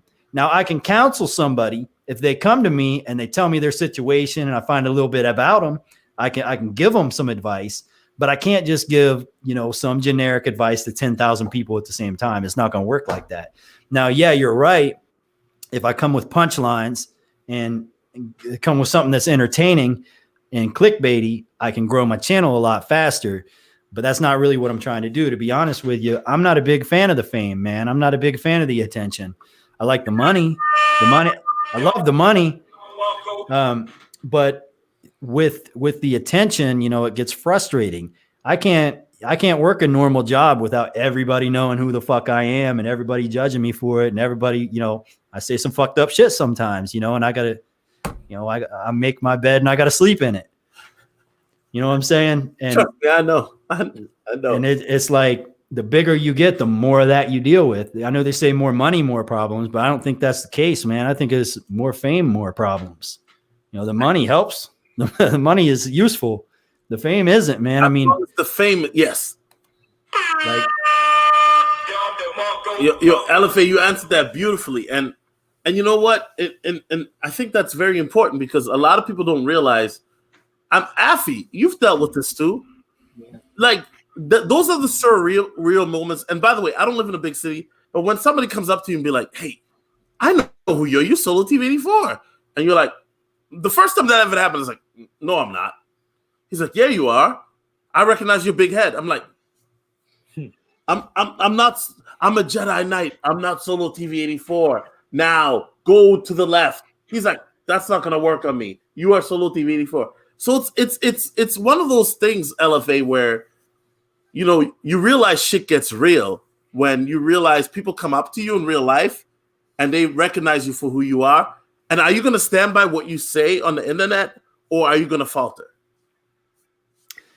Nah, you got to stand by it. Here's the thing, man. Oh yeah, I'm not saying I was like, no, I'm not saying. Yeah. No, I stand by what I say. You know what I mean? This is what, if they come to me and they say, "Is it true what they say about you?" I say, you haven't heard half of it, motherfucker. It's way worse than what you think. I'm going to stand by that shit because, listen, I mean, they're going to judge you regardless. The only thing that I'm concerned about is, am I strong or am I weak? If I'm backpedaling, I'm like, "Oh, no, I didn't mean half that shit I said." What's that make me look like? What kind of a man backpedals? It doesn't stand behind his word. So what I'm going to do, I'm going to make it 10 times worse. I'm going to say, "Yeah, that's me." And you're going to get it. You know what I'm saying? So that's that. Facts. Yeah. That's real cool. Elevate, man. We got ladies and gentlemen, welcome to the Dominance Mindset Affy Kingdom. Smash Your Girl in the Park or the Garage channel. Wait, Affy, did I say that right, bro? Dominance Mindset, Raw Game, Affy Kingdom. Exactly. And we got special guest LFA. LFA, what are you drinking tonight, bro? Coors Light, man. I'm a simple man. I already said this earlier. LFA, I'm drinking some. Listen, hey, Affy, can I show my liquor since we're on your channel, bro? We're not about it. But I'm drinking on some of that Russian. But LFA, have you ever dealt with a Russian chick before, bro? Yes, I have. Different. Eastern European girls are fucking different. I ain't never fucked no Russian chick before. Unpack it. But you know what? Affy, it's not even about that. One thing about those Eastern European girls, and LFA might agree with me or not, but they know how to be manipulative like a mofo.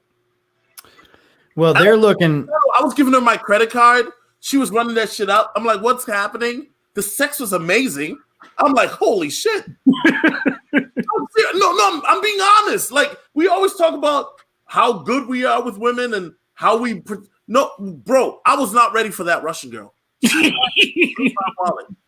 Facts. Hold up. LFA, you ready for this? LFA's like, let's go. What, you want me to go? Go ahead, bro. Go ahead. Okay. So I know this big old fat chick who I used to mess around with. I ain't gonna lie. My girls. I'm talking about Russian. I know. I'm getting there. But we used to mess around, and we don't really talk like that anymore. But she'll introduce me to some of her friends. Wait, LFA, stop. I don't mean to cut you off, but when white guys say fat girls, you guys talk about 150 pounds. I'm talking about. I'm not. When I say thick chick, I mean, she's got thunder thighs, big old ass. When I say fat chick, I mean she got a big belly. Stop, LFA. I'm talking about. I'm putting up like if I'm talking about a girl who's 5'5", 150 pounds. Oh, I'm talking about. No, LFA. You got to put a weight on, bro. You on Afri Kingdom's channel. So are you talking about like a 300-pound girl? Yes, that's fat. Yeah. But if you're talking about she was one, I'm talking about the belly hangs over the belt. I'm not talking about the ass builds up the pants. No, LFA. You're not doing that right now. You're on the Negro channel right now, bro. So I don't know, man. Was she 150? Nah, two something. Maybe 2 something, over 2. Oh, okay. LFA, why you shook? LFA, yeah. Stop it. Anyways, man. What LFA trying to do? You see, LFA is a slick motherfucker. He's like, yeah, she was thick. Like, okay, because listen, I hang around white guys. You be like, oh, she's too thick, bro. She's like 5'10", 180. She's not thick. She's perfect. No, but anyways. Fellow, you faded, bro.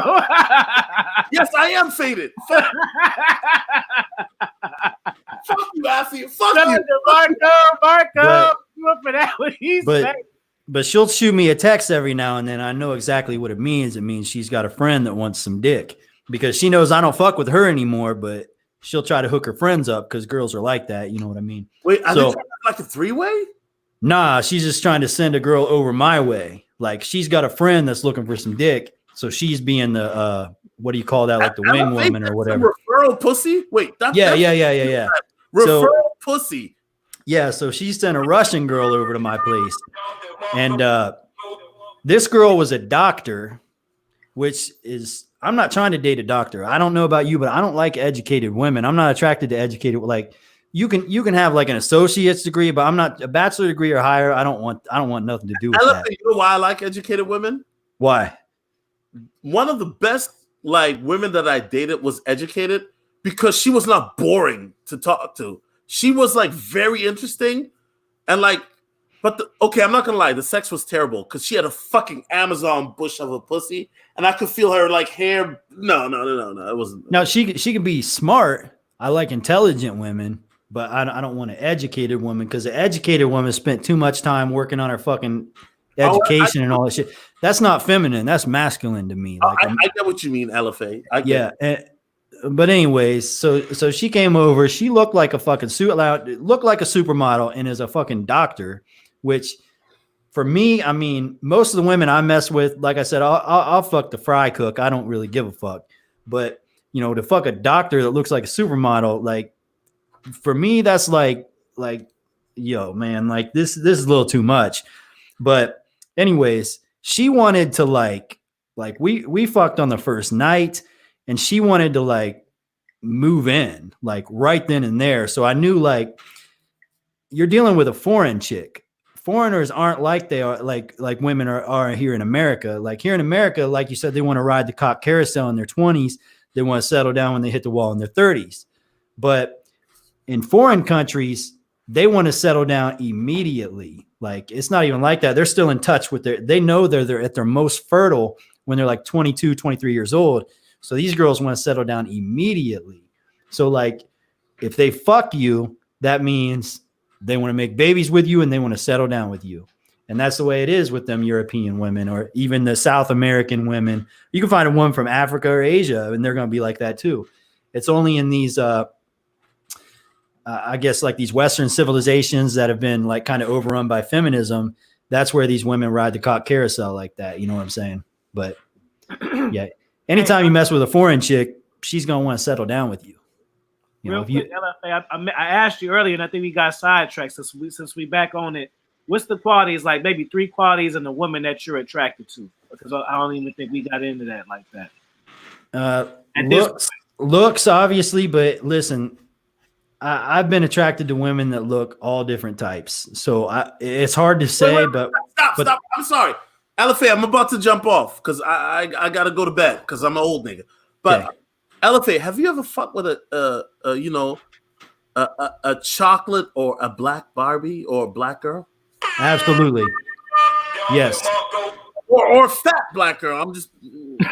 I mean, not super fat. not like real fat, but like. Wait, how fat, LFA? Wait, can we get a weight on this? Not, I mean, maybe like 190, Take maybe a sip, 190. I don't know, One- something like that. But short 190. LFA, I bet you squat more than that, my Negro. I bet you squat. Yeah, squat 405 pounds. That's what I'm saying, LFA. So what's 190? Power thrust, LFA. Power. No, but it was the way she was built. Like, you know what I'm saying? Look, fat ain't just a weight. It's when you look at her, like, because there's a chick can be 180 with a humongous ass and big tits. LFA, hold up, stop. That's not even what I'm worried. I don't care about 190. Did she have a weave or was her hair natural, bro? Okay. I've never been with a girl with a weave. So I've been with women that have like the natural, like it's kind of afro-like.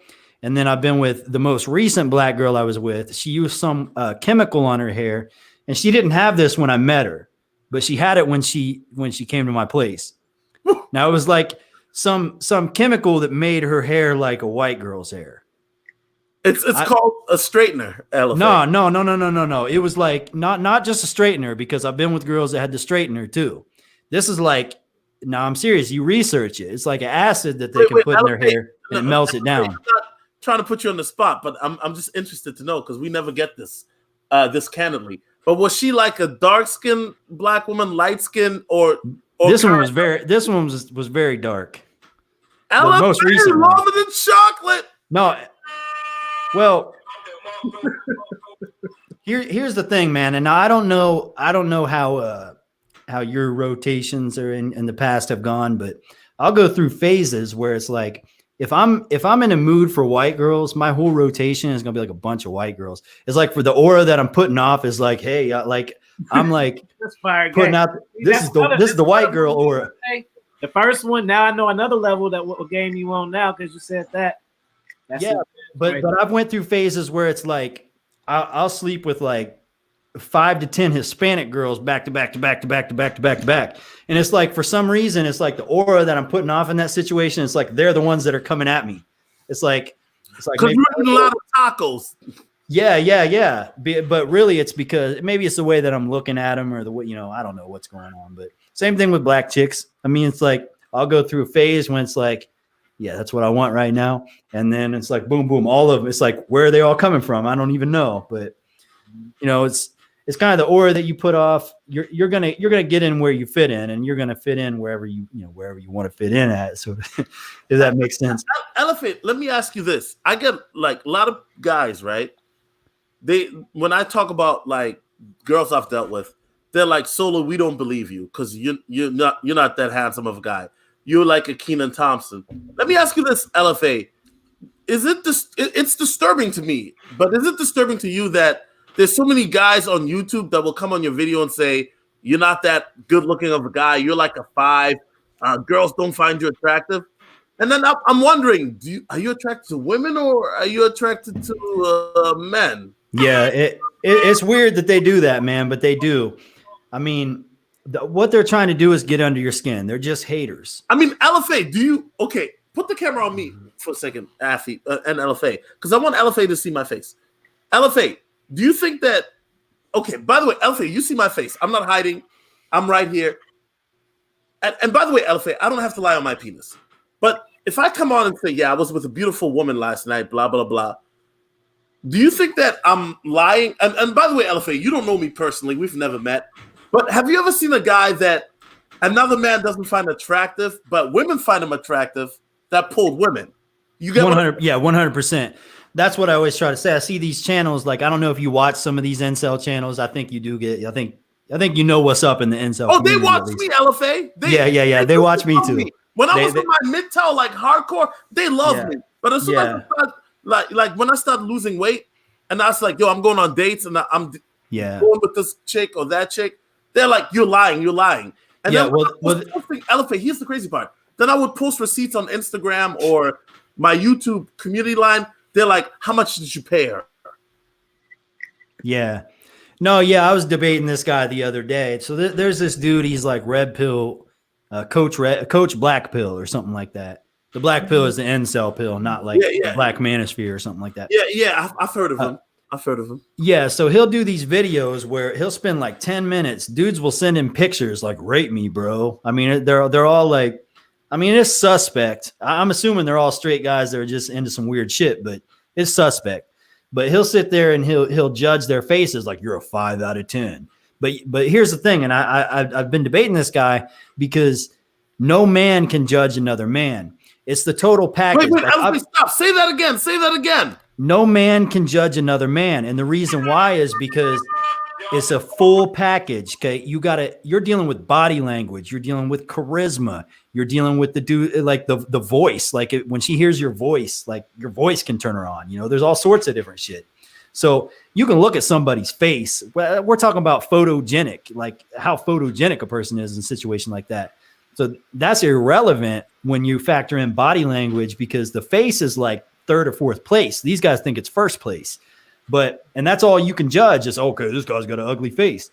But you don't know what kind of charisma, what kind of aura, what kind of ability he has to turn a woman on and push her buttons. And that's what these guys don't understand. And they just refuse to believe it. They say that's blue pill. The only thing that matters is your face. But you know, LFA, I'm glad you say that because that to me right now, this solidifies you because of the fact that LFA, I've gone out. I'm not in bars, bro, but I've gone out to places where you look at a guy and you're like, how's he with her? Oh, he must be rich. And then, you know, you kind of go in there, talk to the guy. Oh, how do you know her? And be like, oh, I met her through this and that. And you're like, wait, you didn't meet her because you're rich? But that's the reality. A lot of guys, LFA, they live in what I call an augmented reality, meaning in a small section, particularly on the internet, where they think that the only guys that can get beautiful women are Chad, Brad, and Tyrone. Yeah, they don't understand all the other dynamics involved. And what it comes down to is it's a complex that they have. You know, they're stuck in their heads where they've got one insecurity. They're not very good looking. And yeah, looks do play a humongous role. All right. Let me give you an example. If you're walking through like a shopping mall and you can be walking with your girlfriend and 2 of her friends, and then you see some like buff dude with his shirt off standing outside the Abercrombie store, you know, the model or whatever. They're all going to be fucking gawking at him and, you know, catcalling him and all kinds of shit. And you got to deal with that. But some guys, they develop this complex and they get these insecurities and they think that it's all about looks. But they don't realize if you were to go toe to toe with that guy and actually he was trying to turn your girl on and you were trying to turn your girl on, she's with you because you got the ability to turn her on. Now he looks good, but the dude might be a fucking idiot when you talk. I mean, when you talk to him, he might just be like fucking like have no conversation skills whatsoever. And she's just going to be like, it's almost like he builds up this huge expectation because she's building an expectation based on the way that he looks. And if he doesn't live up to that expectation and he's really like a weak kind of beta guy, then you're still going to surpass him. You know what I'm saying? It's like your expectation was low, but your shit was on fire. His expectation was high and he was a fucking dud. You know what I'm saying? Right. And you got to deal with that. And that's part of life. But these incels, they don't get it. That's why dating advice isn't one size fits all. Like you can't just watch a dating coach and be like, okay, boom, I'm good with women, because your situation is going to be different. But you can watch a collective of all these different dating coaches and pickup artists. You can learn bits and pieces here, and then you can go out yourself and figure out where your game is at based on your situation, what you're good at, what your capabilities are, you know, what kind of women you like, what kind of women like you. And you got to figure all this stuff out because you can have a 100% accuracy rating, like when it comes to cold approach and like not getting rejected and shit.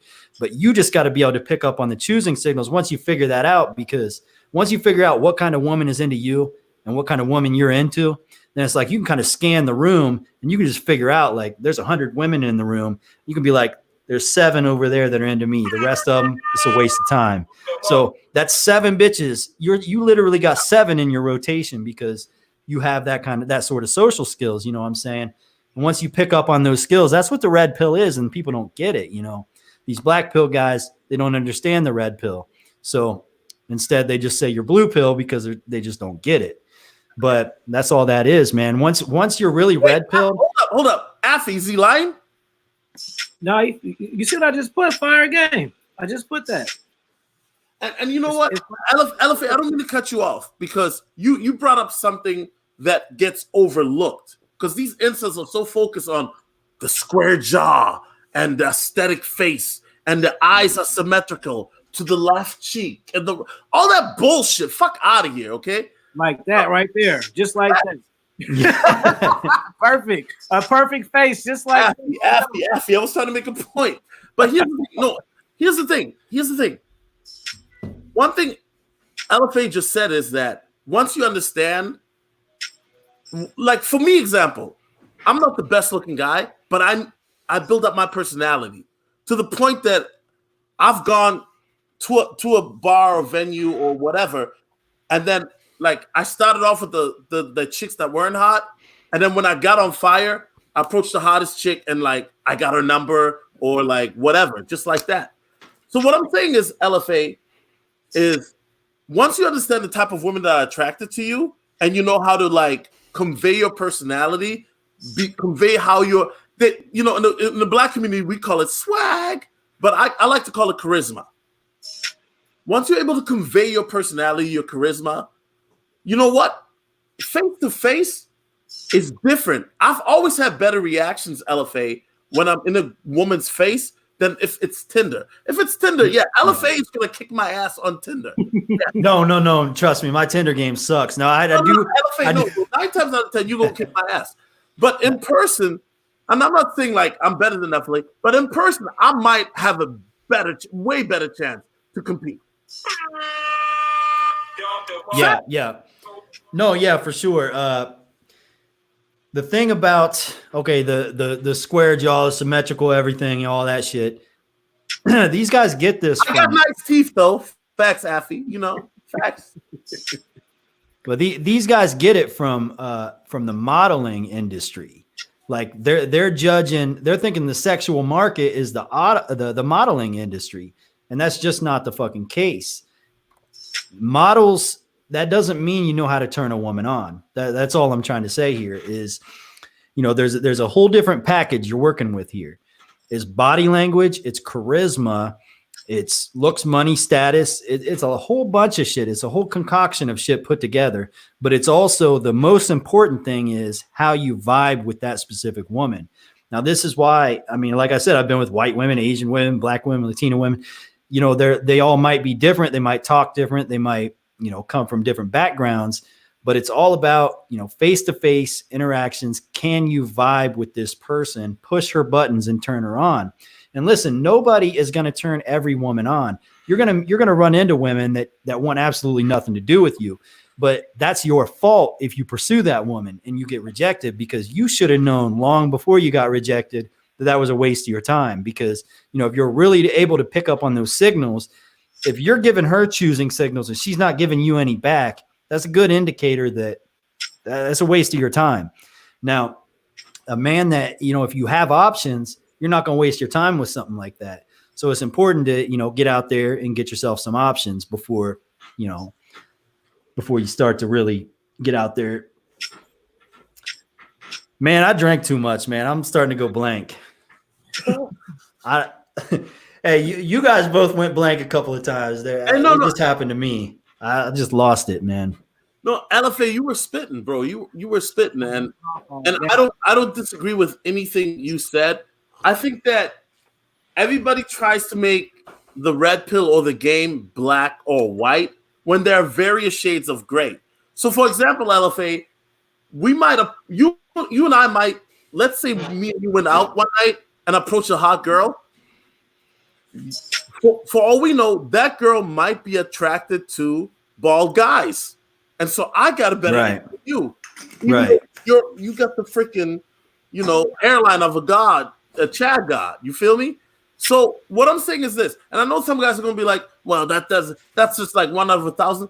But here's the thing: sometimes it's not necessarily the best looking guy. Like looks will get you in the door, but you gotta have a fucking Affy Kingdom swag or charisma like LFA or be funny like Solotv84 to be able to keep that girl engaged and be able to close the deal.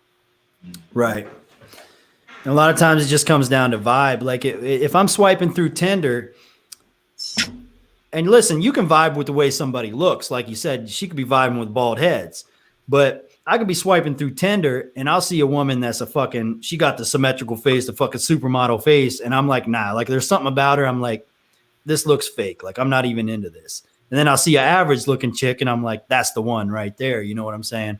So, looks do matter, but there's no set like look standard that's going to, really put you ahead of the rest because everybody's going to have their own preferences. Sure, the majority of women are going to like a tall man that's in shape and, fairly good looking. But, at the same time, there's going to be other women that are going to see a short, fat, bald or whatever, whatever kind of guy. And she's going to be like, fuck it. That's my thing. That's what I'm into. Dad bod. Yeah. It's going to be a smaller percentage. Now people are going to say that's blue pilled. Like, I know we got a pretty fair audience here. These guys aren't hating or anything. But that, LFA. And brought that up. Hold up, LFA. Will you have a better chance being in shape? I'm not taking away from that. Percentage wise, yeah. Like you're talking percentage wise, but when you're talking about an individual woman, you might be dealing with the smaller percentage there. That she might be in that 10% that she doesn't want a guy with a six pack, or anything like that. So. But here's the thing, Affy. I'm not saying LFA is wrong here's the thing. If you listen, bro. At one point, I was over 300 pounds. Like, guess what?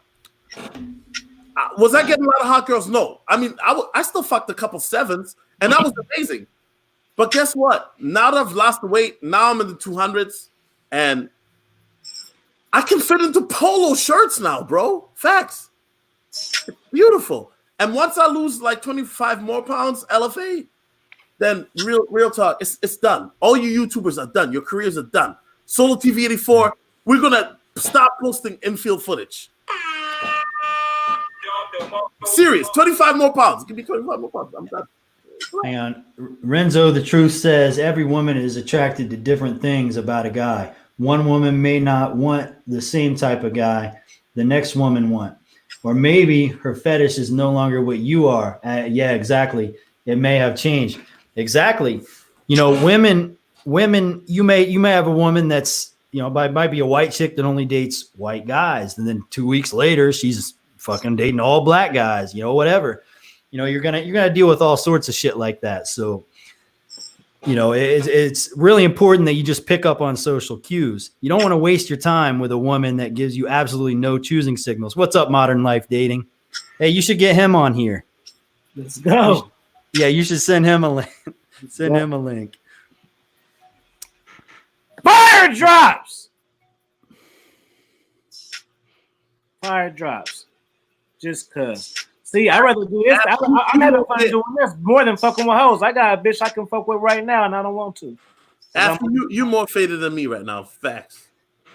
I'm chilling. I'm about to get John. Jonathan is a funny guy. Watch, you gonna see. Solo. If you don't know him, LFA know him. It's gonna be interesting. Come on, Jonathan, beam up. This is fire. This is a fire game right here. This was an excellent. I appreciate y'all time, man. This is, like I said, I love doing this. Just chilling, man. This is, got my dog right here. I got my food in the refrigerator. We chilling. I got my tree right here. Talking to Solo, LFA. You talking about shit that you probably ain't even thought about in a while. Then we got ModernLifeDating coming on with the robe and the matrix and the What's going on, baby? Fire drop. How's everybody doing? Fire What's drop. up, brother?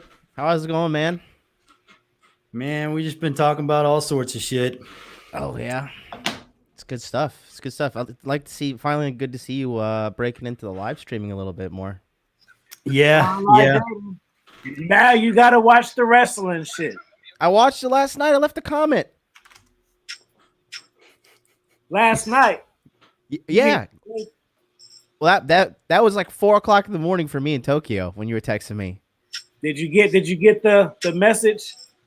Yeah, got to trim the fat. Got to get rid of them. I watched that evolution thing, man. That was pretty dope too. That evolution. It was wrestling, but it was game in there. You feel me? Oh yeah. He was gonna get it. Just What's can't. going on? No, we chilling tonight, man. This is fire, man. Yeah, I just did Jack's show. I was just like coming through. I just saw you live and just wanted to pop in and say what's up. Hell yeah. What are you guys talking about?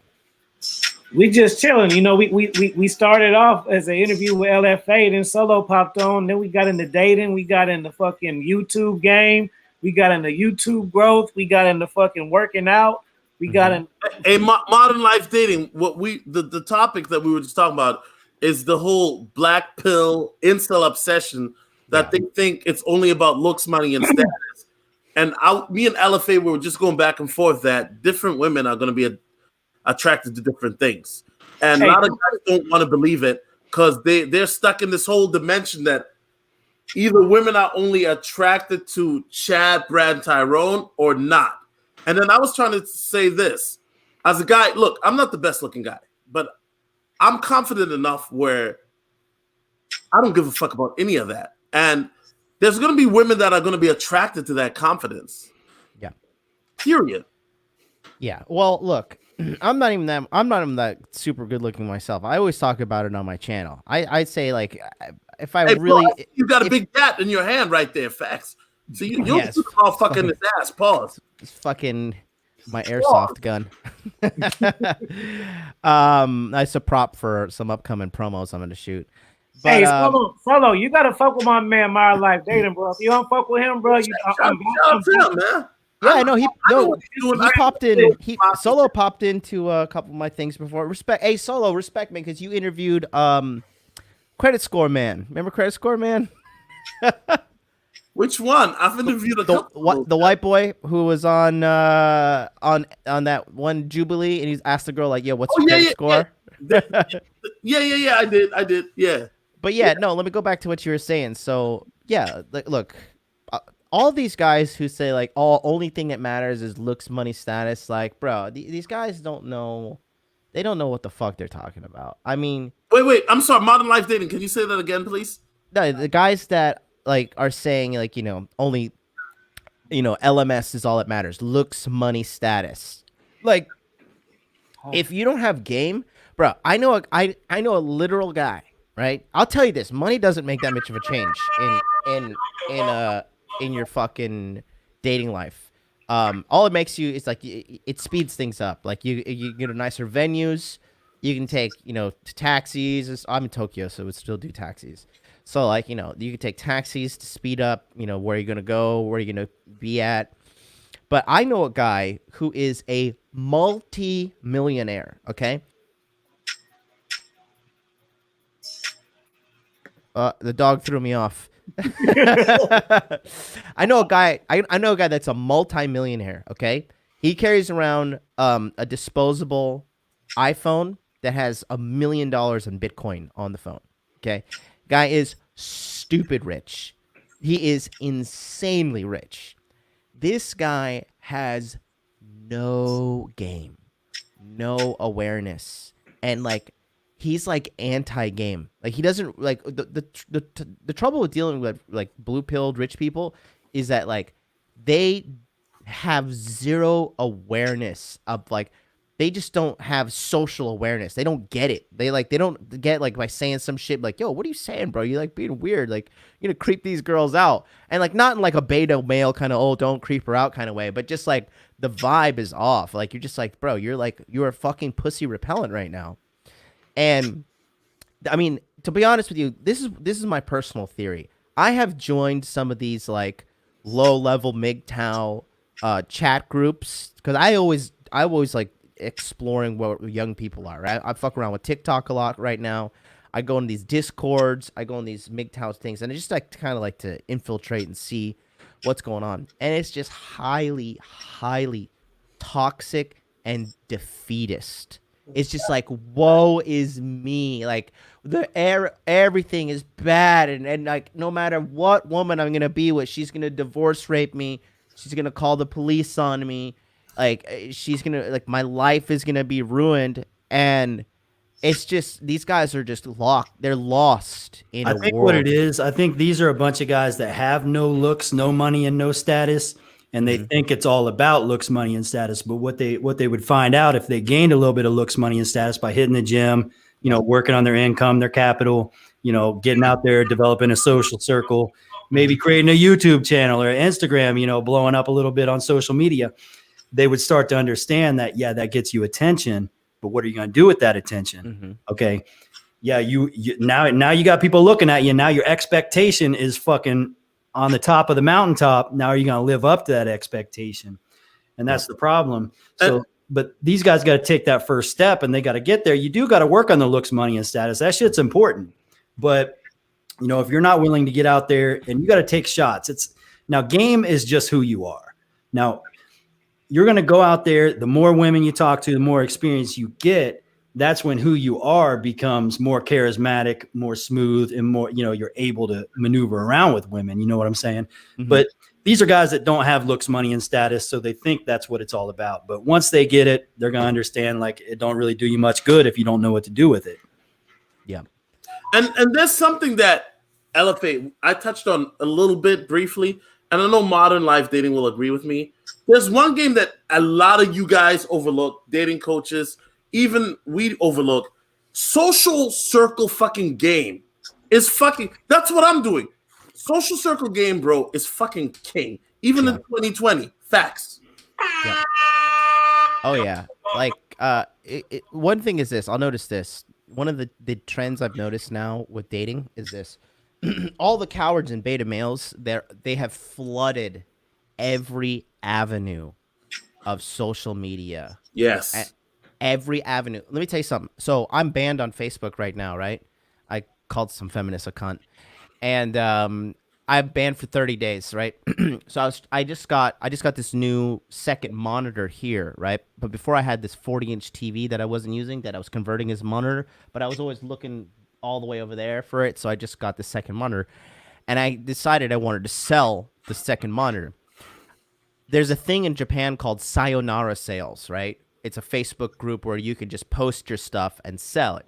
And I knew in my gut that this shit would happen, but I didn't know it would happen at this degree. So I had Miss MLD. I said, baby, you know, listen, go post this shit, put this price. I said, copy paste this stuff right here, right? And at the end of it, I made her put big message. Don't message me. Call my husband, right? I told her, I said, call my husband, right? What happened? These dudes, so many of these pathetic ass dudes sliding in her DMs. Oh, hey, what's up, girl? How are you? Nice to meet you. These dudes from America, Canada, India, fucking the Philippines, all dudes like just sliding in her DMs and like hitting on her. She's like, motherfucker, I'm trying to sell a TV. And it clearly says I have a husband. And not only that, but there's a language exchange app, right? It's called Hello Talk, right? HELLOTALK, Hello Talk. And you can use this language app to study whatever language you want to study, right? So obviously I use it to study the kanji portion of Japanese because I am studying Japanese to get better at it. And I saw that like my response rate was going down from girls. From guys, it was the same, but my response rate from girls was going down. And then I was like wondering, I had like this theory just thinking like, man, I'm pretty sure like these girls are just getting bombarded with messages. And what happened was this one chick, she posted a fucking huge 3-page message saying like, I am about to drop out of this whole application. She's because all I do is get guys asking me for dates. And she's like, I can't, like the app has become unusable. So what Solo just said is 100% true, because right now, online dating, I'm a huge fan of online dating. You absolutely need to be on there, have a killer profile, make that shit happen. But right now, face-to-face is king. And to top it off, most of these guys are fucking cowards. They're cowards and they're blue pilled, so they don't have the balls to walk up to a woman and get rejected. I get rejected from a woman right now. I don't care because the market is flooded with pussy. For guys like me, the market is there's pussy everywhere. And like, you ever like negotiate with a woman like so bad? Like if like I've been messing around like seeking arrangement, right? And so, you know, obviously sugar daddy, sugar baby, dynamic. But like when you get to the point where like you have to like, who's gonna give it up? Like, are you gonna give me money first? Are you gonna give me sex first? The girls always crack and give you sex first, and it's just like, all right, I won, got what I wanted. See, you know what I mean? So, I just think that you know, face to face is king right now. Should you be using online dating? Absolutely, but what Solo said is 100% true. Like circle game, face to face game, that is the creme de la creme right now. It's the last bastion to really get some quality women. But if you can get good at it, you have solid results. Solid results. Online game is good if you travel too, man. Oh yeah. Keep that shit up, man. I be having rotations sometimes when I get to places. I be having like 3 bitches already. Oh yeah, dude. LFA, why are you still in the States? You just don't want to piece up. I mean, where are you exactly? I'm in Tulsa, Oklahoma, man. It's, wow. It's country here. It's peaceful. I like it. I like the vibe here. Yeah, low rent too. Oklahoma's like one of those up and upcoming places. LFA hitting those farm girls. You know what I mean? Hey man, it's a southern state. We got all kinds of women. We got white girls. We got Latinos. We got black girls. There's a lot. And they're all farm girls. You know what I mean? Nah. Put them to work, man. Make them move some bales of hay. Fuck it. Exactly. Yeah, but like I said, I don't know, man. Like I said, with what's going on recently, I'm optimistic for the future. Don't get me wrong. I don't know if any of you guys fuck around on Twitch, but like on Twitch is like one of the youngest demographics for social media. Twitch and TikTok, and I've been messing around with both lately. And in their community, like part of the normal slang is simp now. Like every young kid knows what a simp is. Every fucking young kid. You good? I'm sorry. He's just playing with the dog like crazy. You good? That's normal shit, fam. They know that's he family. Yeah, he's a normal member on Dude Party. Yeah. But yeah, like these young kids, they know what a simp is. And they make fun of other guys who like defend like these Twitch thoughts who basically like trick these guys into thinking they're single.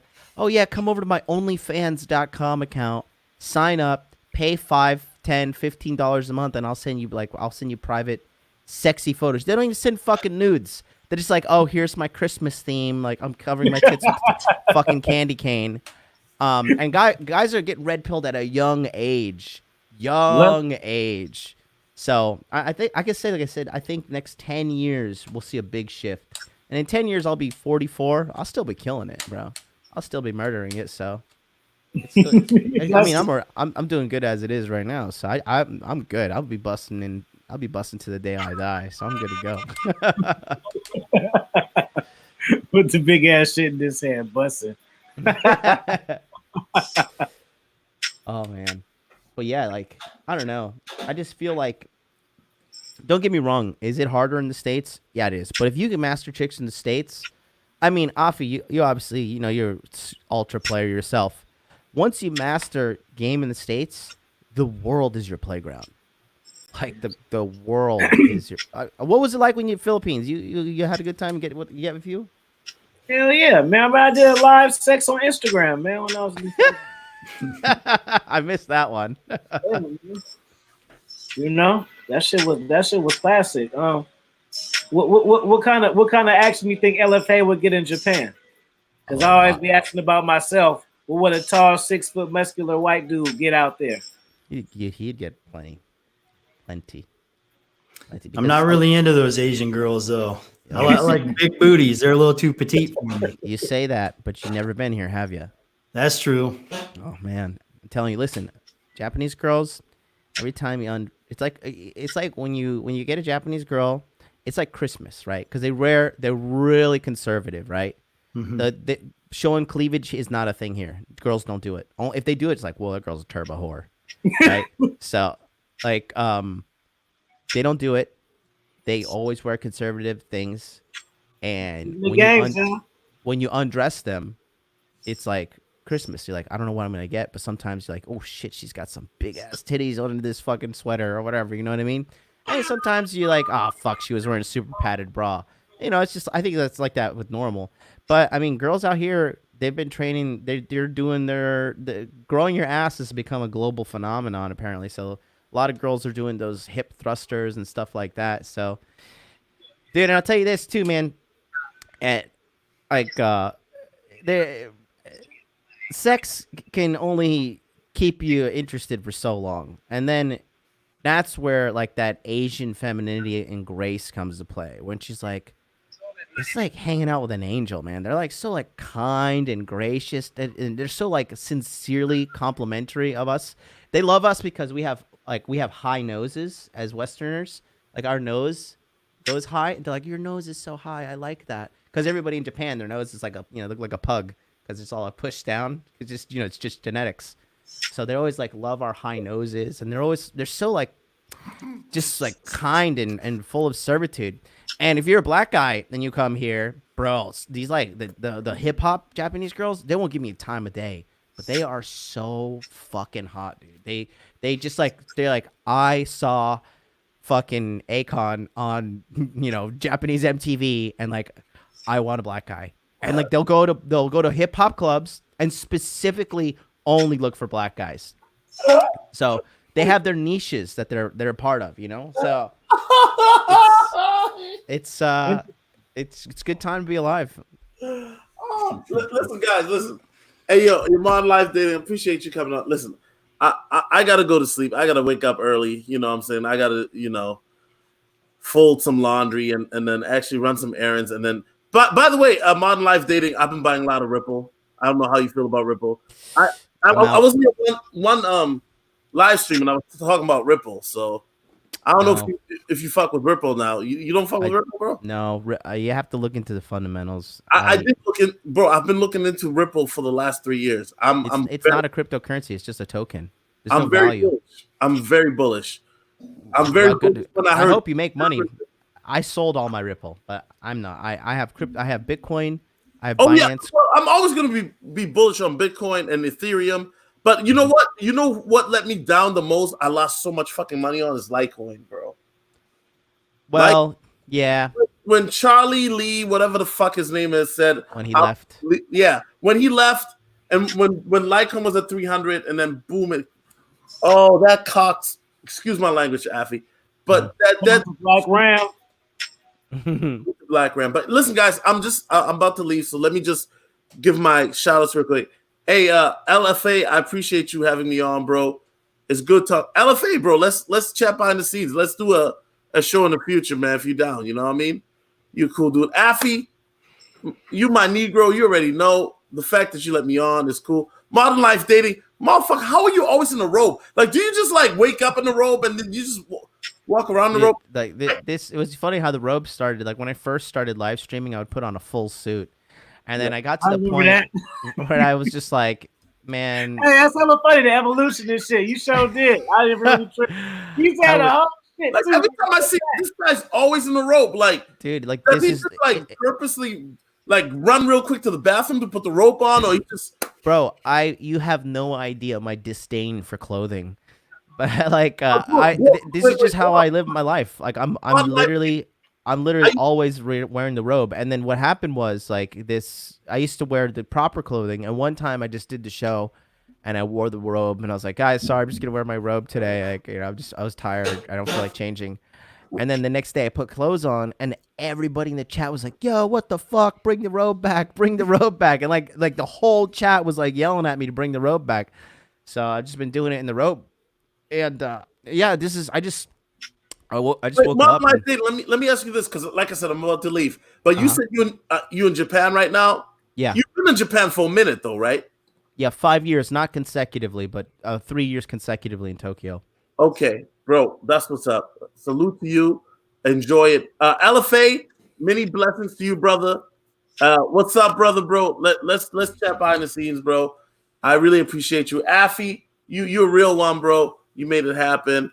And listen, guys, I gotta go. You know what I'm saying? I gotta text a couple of ratchets, and I'm out. Peace. Go follow Solo TV. Hey, I'm gonna have to get out of here too, man. I was only supposed to last 2 hours. It's been 3.5. I told you it was gonna flow. Remember, I told you. Yeah, it was a good one. That was a good one. All right, well, y'all say y'all last words. All right, man. I just want to say thanks for having me on, man. I mean, we've been reaching out for a long time, and this is long overdue. I'm gonna have to have you on my channel one of these times too. Well, yeah, I was your first super chat. That was a good feeling for me because it was an accident. Yeah, I appreciate that, man. I came back over and I tried to give you one, but I realized you're demonetized, so I'm gonna have to shoot you a PayPal. It's all good, man. It was great.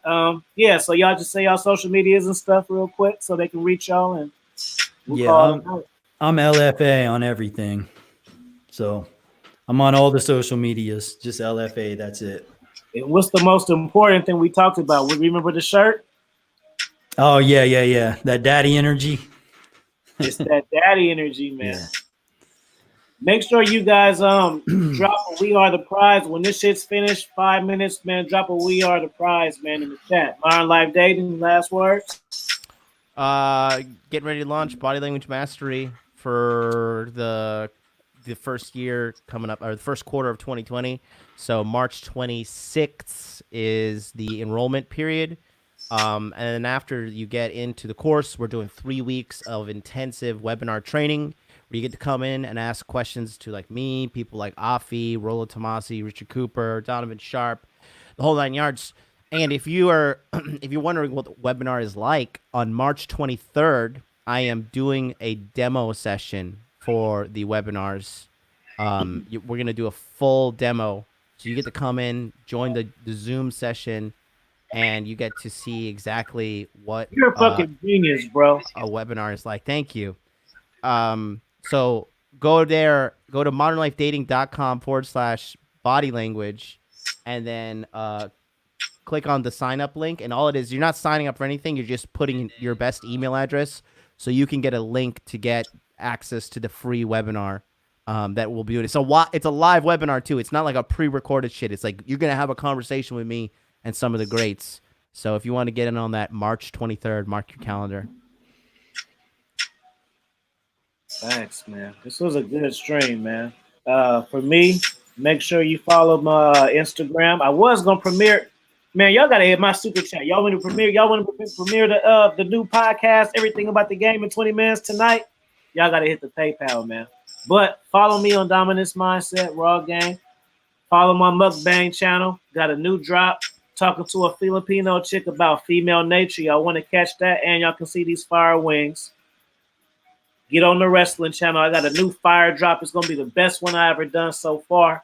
It's about, I don't even want to say what it's about. I'm gonna give you a preview. It's about attention whores in reverse. It's gonna be a good one. Get on the Patreon. Follow all my guys. Email MrKingFee101@gmail.com. I'm going to play a song. So moderators, I appreciate y'all. Get everybody links in there. Get my man Blackgram. Get LFA shit. Get Modern Life Dating shit. Get all of my shit. Will I play this song when the song is out? Good night. So let me get this shit cracking. You remember what we started with? Who remember what we started with? Jonathan, you're going to like this. See, we had the Cam music at first from Street Fighter 2. Now we're going to end it with this. Because we some gangsters. We're gonna leave it on this. What you know about that?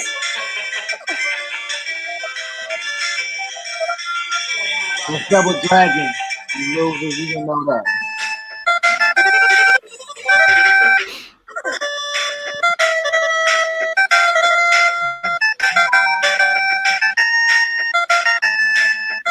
Throwback. Throw it back on me.